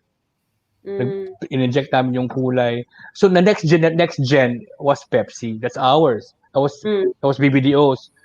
Naging global direction na bata concert, next generation Pepsi, ganon. Vis-a-vis Coca-Cola na family. So yung brand personality ibang-iba. Hindi pwedeng banggain eh. Hindi pwede. Parang ano lang yung buhay.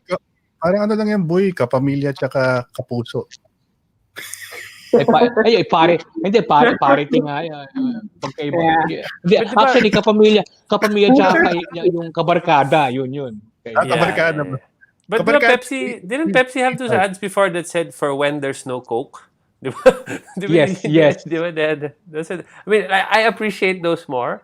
And there's an ad, I remember when I was visiting from London to here, because diba dati yung panahon natin, yung Kia was such a bad brand, diba? Yung the Kia Pride, the Kia Besta always broke, diba? I had a Kia Besta. That thing broke all the time. It's brand new. But I remember I came once and there's a giant billboard on SLEX and said, it was the theme was basically, we know we were bad before. we know we're bad. They owned that and then said, but give us a try now. We'll show you ganyan. There's a 10-year warranty or something like that. But they gave this really long warranty. And for me, that ad really is like, wow. And look at Kia now. Kia is one of the leading car sales. Even in the States, Kia sells more cars. LeBron is the endorser for Kia in the US. Exactly. Diba? So, but that kind of ad, that would make you think. Before, kasi pag sabi mo, Kia, like, oh shit, Kia Pride. Ayoko yan, masisira lang. But now, everybody likes Kia. Because people, kind of ad is good. It's a business of persuasion, diba, Ron? It's a business of persuasion. Yeah. There's a science behind it. People should know. Yes. When people come up with pinag-usapan na ni Ron yan dati dito, persuasion. Alam niyo yung Buboy, have you heard, Sarah Buboy, of the 6 principles of persuasion? I'm sure you've come across that. I live by that. Just kidding. Go. Please. Nag-evolve ba yan? According to this marketing, he's sort of like a scientist, a sociologist. He said there are 6 principles of persuasion. And all these 6 principles are being used even without the knowledge of the person using it. If you're from advertising, you just know it by heart, or it's something innate for a marketing person to use it. Like, for example, when you see a billboard of a beautiful woman, the principle of persuasion that's being used for that is the principle of like. When you see a beautiful face, immediately you are drawn to that face. When you see a familiar face, you are drawn to that person. And I think that's one concept that most politicians use. The personality, the light principle. Tapos meron din silang tinatawag na scarcity principle. Like yung mga nakikita nating ad sa Lazada or sa limited sale.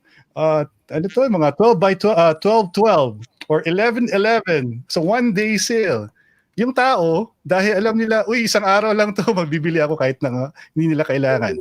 So that's the principle of scarcity na sinasabi nila. Meron ring principle of authority where you usually get endorsers na kilala or somebody na doktor or a policeman. They say something that is the personality behind it.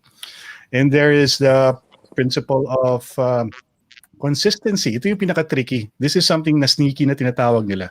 Na pag isang tao na hindi mo ma-convince na gawin ng something very life-changing. Like for example, like ito yung example na binigay nung scientist. If somebody asks you if they can put up a big tarpaulin on your wall or your gate, first thing you'll say is no. But if they ask you, okay, if you can't, can we at least like put up a sticker? And then you put up, sige, just put it somewhere, and then you put up the sticker. Then what happens there is, after a while, the person gets used to granting your request. That eventually he will allow you to put up something bigger than a small sticker. So yung sinasabi lang consistency. Like the more consistent that as you get used to an idea, you become more persuaded by that brand to buy it, and then before big Toyota loyalist. Like pag nagpalit ka ng kotse, Toyota parating binibili mo kasi alam mo, you're used to buying it. So those are just a few of the principles, Buboy. I don't want to go over them all six kasi baka naubusan tayo ng oras. I did this with Mikel before. And does it make sense to the two of you? At least the examples I came up with. No? They're being used talaga, no? Ginagamit talaga ng yung persuasion science sa marketing. Especially when may Gamitin mo yun, Ron, sa babae. Gamitin mo yun. That's how I got my wife to marry me. So,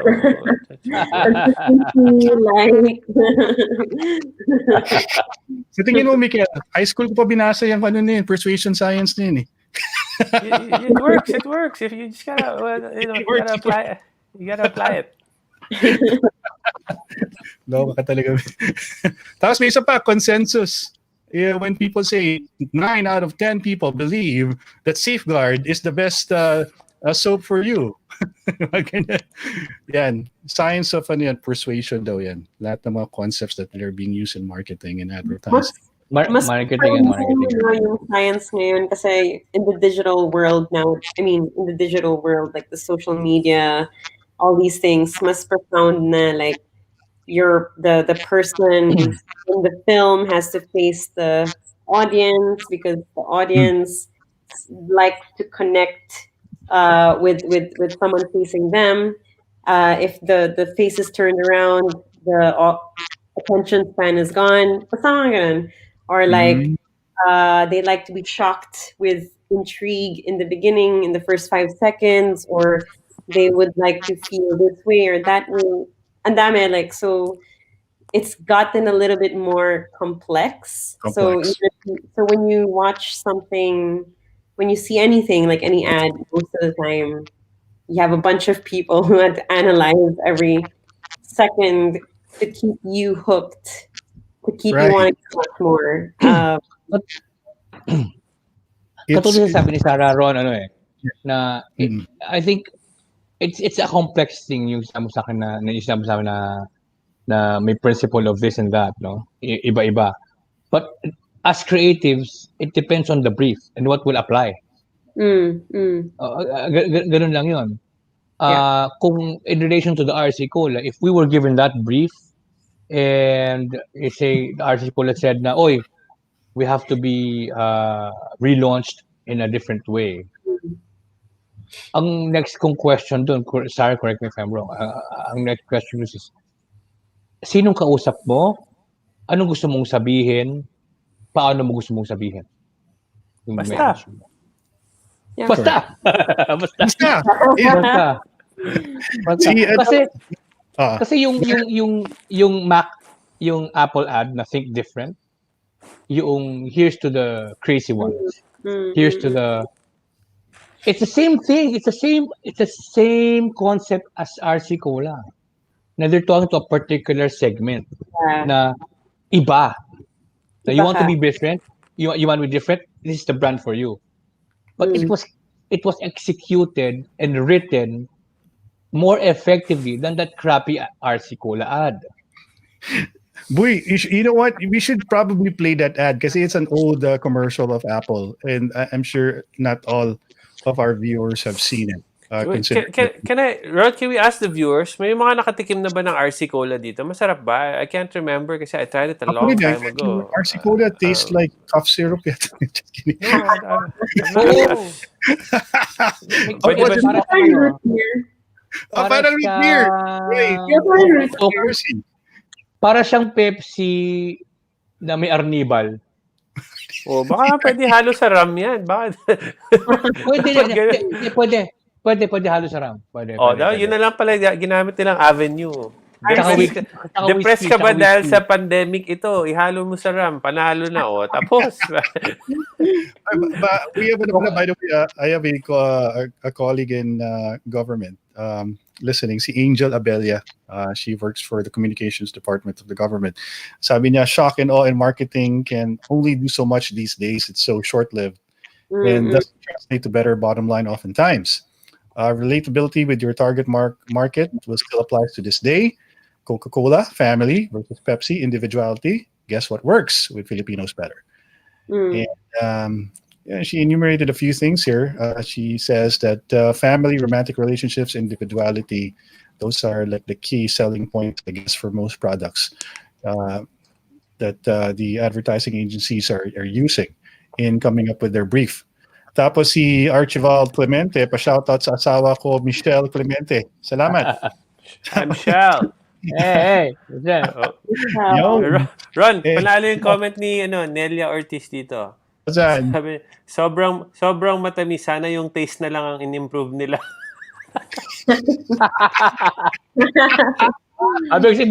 Sabi ko Arnibal I'll try and buy some RC Cola. See, I'm already converted. See, they made one sale from me tomorrow. I'm gonna buy an RC Cola just somebody to try. Who became curious tuloy. Good job. Good job. Question. Ano yung sabihin ng RC? Ano ba? Republic Cola. Ano ba yan? Rum Cola. Ano yung sabihin ng RC, boy? See, the brand has a problem. They don't even know what RC means. RC Cola. What's RC? Meaning. I don't know what RC means. I don't know.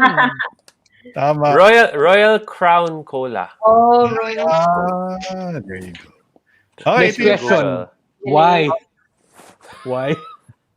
Sige boy, ito muna. Let's play the Apple commercial. Check for it out. everybody's benefit, this is what should be done.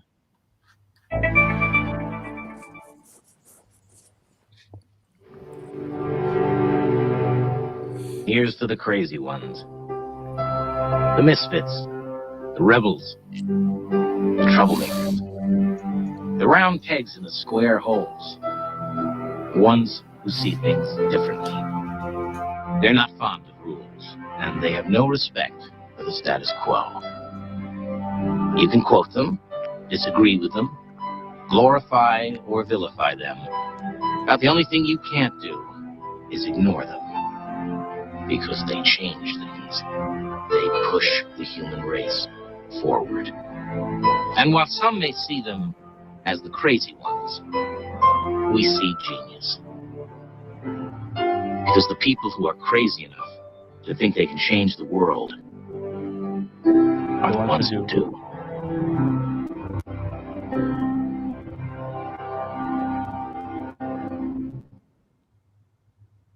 Lakas ng copy. Nice one. Ang lakas ng copy talaga. Crazy one. That's what that's what Giggle should have done. Yeah. No? Great copy. Goosebumps, oh. Yeah. Classic. Grabe. That's copywriting for you. That's copywriting. Tsaka one thing that definitely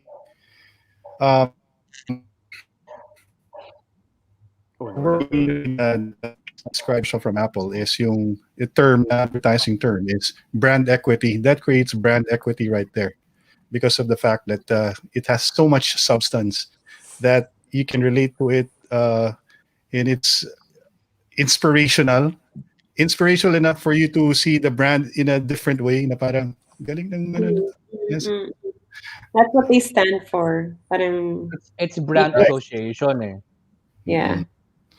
So Even if the product is not even better than the competition, you're still attached to Apple because Yeah. Exactly. you're there for the brand. People line up for the newest iPhone, even if what they have. That's why every single year there's a new phone, and they come up and line up for it, even if ano, there's a better one.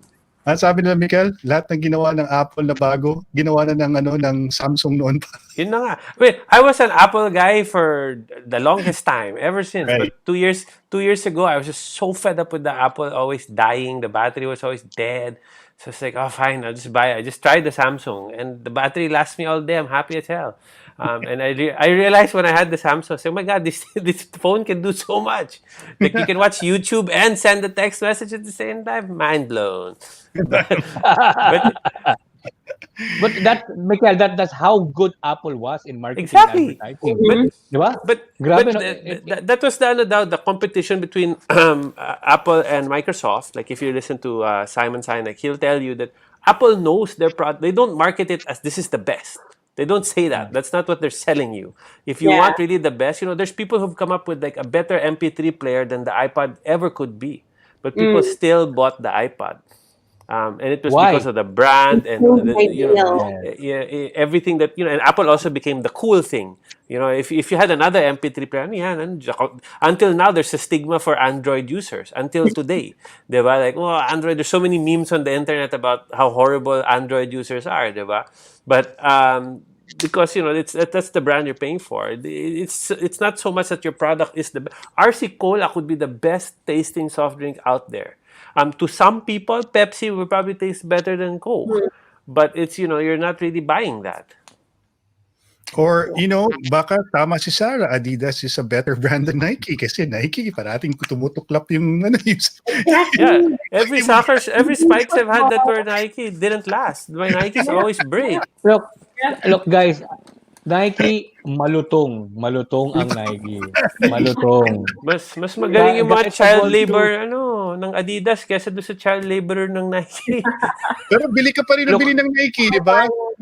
Basahin mo yung Nike, basahin mo yung Adidas, ilagay mo sa arawan, ang unang mapupulbos, Nike. Exactly. Well, Adidas is German, so mostly it's a German technology. It's the best, diba? But like let's say, there's certain niche markets na, like for basketball, it's Nike. Adidas very rarely goes into that, although they have James Harden. But alam na nila basketball is Nike's ground. They'll concentrate on football. Yeah. Michael, German brands are boring, but they last. But they're good. Yeah, they last a long time. German people are boring, but they last. Exactly. I just want to add this kasi this program, this blog is known for talking about politics and I'm out. And why this is topic tonight, although it may seem very different from what we usually talk about here on this program. Everything that the politicians do basically follow all these concepts as well. Diba? They're selling their themselves to the public so that they vote it over and over. Why do you think they're always giving out relief goods, shaking hands? It's nothing to do with how good they are as a politician. It's just they know that that's what will sell. They know and it's not just Duterte or the Yellow. Every single time malapit na yung election, they know exactly what will get them the vote. And that's appearing there in social media, giving out, riding the bus. Diba? Saan ka ba nakita ng bansa na sumakay ng bus? Okay to. This one of us, she's one of us. Like, when did you want one of you to be in charge of you? No, I don't want somebody like me who to be in charge. I'm useless. I'm the worst. Sabi ni Michael Boy, kaya nga, Boy, alam mo yung the person behind the PR of this woman na nag-aantay ng bus sa Magallanes ay taga-ahensya rin, di ba, Boy? Yolyong. No, Ron, I mean, the mere fact that politicians need ad agencies or, this already tells you where there's a flaw right there in the system. And it's always a function of who has more money, who has the better machinery behind them. There's Attorney McCoy suggested before that everybody should have a level playing field when it comes to politics, the same amount of money, resources spent per candidate. And, in an ideal world, you're just competing on who really is a better one. But generally, it's always who has more money, who can get a better ad, who can create more drama about their life. Diba? It's always rags to riches. Ganyan. They care about the poor. Every single time, it's always they care about the poor. But how come everybody's still poor? O, di ba? Ilang dekada na tayong mahirap. They've all promised us that they're gonna finish poverty here in the Philippines. But every 3 years or 6 years, the election is still poverty. O, di mo inayos eh. Ilang dekada na yan. Alam mo, Mikel, what's crazier than RC Cola? What? These politicians using your money to pay advertising agencies to create their ads. Yeah, it's so Ron. frustrating. Ron, kung ako gagawa ng kampanya ng isang politician tatakbo para sa 2020, ang kampanya ko para sa kanya, sabihin ko, wala akong pangakong ipapangako. Ayun! Yun ang dapat. Ganun dapat yung kung gusto mong Wala. maiba. Wala ako ipapangako. Wala akong ipapangako. Wala. Pero iboto nyo ako. Gawin natin. Hindi. Yung next na dapat yung basta. Basta. Iboto nyo ako. Basta. Botohan nyo ako. Hashtag. Iboto nyo ako. Basta. Basta. Winner na yun. Sa akin, bubotohin ko yun. But it's always like that naman. It's just even in the States, Ron, you see how they demolish each other in the ads, the Democrats and the Republicans, how much money they spend on the airtime for these negative ads, no? Yeah, it's ridiculous. And imagine, okay, this is what I tell other people lang is the money spent on campaigning, okay, just campaigning to become a mayor, senator is millions, hundreds of millions. Imagine if all those politicians put their money together and actually used it to help the poor. Exactly. Diba? Imagine how many billions are spent each election. If they use that money to educate the poor. Exactly. Build schools. If you did that, build school, build hospital, build the railway. All that money, I guarantee you. Kasi don't count there yung mga dinideclare nila sa COMELEC na ginastos nila because that's bullshit. What they really spend behind the scenes, also bribing people, buying the votes, all of that. You add all of that money together, oh my God. Tapos ang problema natin, there will be new, beautiful schools, diba? Why do they have to spend that money? My son was asking me the other day, Dad, if a mayor has to spend 50 to 200 million to run for mayor, why is he doing it? Diba? Because he loves his town? Of course not. Diba? And if he has 3 years, so I had to explain. My son's already 13, diba? Explain ko sa kanya, son, yan, may ROI yan. Dapat yung ROI mo less than 3 years. Kasi 3 years lang ang term mo. So kung gumastos ka ng 100 million, that mabawi mo yan. Again, not all politicians. There's some really, really good ones out there. Yeah. But generally, you have to spend to win. And then, sayang lang yung pera, diba? Sarah, next time pag meron kang politician na kliyente, isipin mo yung sinabi ni Mikel. Sabi mo, bigay mo na lang, gawa ka ng ospital sa area mo. For sure, bubutuhin ka pa ng mga tao. Diba? Instead, you spend that money, 100 million, whatever, 200 million on ads. Build the hospital in your area. Di ka ba bubutuhin ng mga yon? Diba? Bubutuhin ka ng mga tao. Yung bayad pa niyan, Ron, handshake yung bayad. Under the table. Not my experience. Ex-deal. Walang yan, official documentation yung mga paminsan, di ba, boy? Wala yan, wala. Walang paper trail yan, wala. May box na lang ng pera, dadalhin sa bahay mo. Box ng pera or bayong. Miguel, bayong. Bayong, di ba? Hanggang ngayon, bayong pa rin. Grabe. Yeah, yun na nga. Sayang. Before we end the program, let me just say hello to some of the people watching. Si Nelia Ortiz. Yes, Apple is the best. I use the cell phone and iPad. And a few people also. Si Archibald pala to lahat. Lahat ng politiko bumibili ng boto. I know that my father is a politician and I know before nag-start RC 8 pesos per bottle sa amin sa Nueva Ecija. Kaya naging mabili. Actually, dun sa, Ron, dun sa mga tubo namin, like sa Batangas, before, pagka mag-harvest nga sila, hihingi yan, papamerienda ako palagi dun. Yung pamerienda na binibili nila RC Cola. RC Cola, yun. Thank you, Mark. Solis Nielsen Obligar, watching all the way from, if I'm not mistaken, Vancouver, Canada. Wow. Diba? Angel Abella, thank you for watching. Ingat ka, Angel. Keep up the good work. Si Dwayne, yung concept naman ng RCM matagal nang ginagawa ng ibang bansa, lalo ng Thailand. Sabi ni Dwayne. So meron daw, Thailand has a lot of thought-provoking ads. yeah, marami sila mga weird commercials as well. Yung mga Miguel, talaga, iba ang hinihitit ng mga Thai talaga. Ibang klase. Diba? Yeah. Wild yung mga ads nila dun. Grabe. Dude, ito. Ay, tama. Alam mo, may ginawang example na Thai commercial. Yung couple, bumibili ng beauty product yata yung babae. Tapos ayaw niya, kasi mahal. Tapos pinapakita na wala yung mukha niya. Tapos pag meron, pag binabalik niya, nagiging pangit yung mukha niya. Tapos pag binabalik sa kanya, nagiging maganda. Tapos yung lalaki parang, sana bilhin mo. May maganda pa silang ad about insurance na yung doktor dati na hindi nabigyan ng tulong, siya yung nagbigay nung naging doktor na yung Yeah, that's a good ad. Ang galing noon. I mean, yung nagbigay sa kanya ng tulong before, siya naman yung nung naging doktor na siya naman nagbigay ng tulong na nilibre niya yung gamot ng Hindi tatay. Hindi niya siningil. Hindi niya siningil kasi doktor na siya, di ba? So, insurance yung produkto.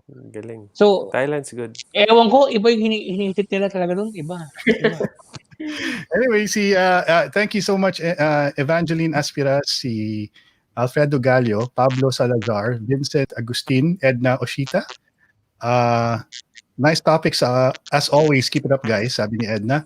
Julio Trenta, maganda yung commercial ng Sarsi. Yun. Si Marisol Doriani and Jason Chua, Elsa Belmonte, Maribel Spilok, Vincent Agustin and Ben Joaquin, Julio Trenta. Thank you so much, Dennis Howe, and to Zephanie Zeph for watching. Si Dwayne, nandito rin si Dwayne. Nanonood din si Dwayne. Oo nga Naging guest namin si Dwayne last week, Buye. Talaga. Last Wednesday. Everybody comes here on Wednesdays kasi hoping Sarah will be here. And then, yun! Ikaw kasi, Sarah. Naman, bigyan mo naman kami ng oras. Sorry. Kahit kami, Sarah, pag wala ka, ayaw din namin So, Sarah, thank you so much for joining us tonight. I know you're a busy lady. Plus, it was super relevant topic for you guys, you Buboy and Sarah. So, thank you so much for your expertise on the matter. Salamat din. Probably we can end our program by giving siguro ano yung best advice mo for people who want to sell on social media. Sarah, what's your input? Is your part? You can use anything and everything nowadays. You don't really need. Actually, I'm kind of like bad mouthing myself, but you don't really need an ad agency sometimes. Parang sabi nga nung CEO namin, our competition is your grandmother. Anybody who has a cell phone can do an ad, can make an ad, can make something, can make a film, can make a poster, whatever. And they can be viral. They can sell anything. So that's what we currently try to compete with. And sobrang dami ng tools, like sobrang daming tools online, on your phone, Instagram. You can do so many things now. So you don't really need to go to art school anymore to learn all these things. Of course, it helps definitely if you want to create something like really a crafted piece, right? But now, if you just want to Bubui's point, if you just want to talk about your product and what you did with it, there's so many things that you can use online now. So you can do so many things. So yeah. It's simple. It's easier nowadays. Pero syempre, kailangan kagaya ng mga creatives who have had so many years of experience with communications, with how to talk to people, the audience, and everything. Think strategically. So don't really matter for the bigger things, bigger projects, bigger brands. But if you want to put up a business and you want to sell there's so many ways you can do it just with your phone, whether it's Samsung or Apple. Thank you, Sarah. That's Samsung. it's a positive way to end our program. Boy, ikaw, the master of doing things organic.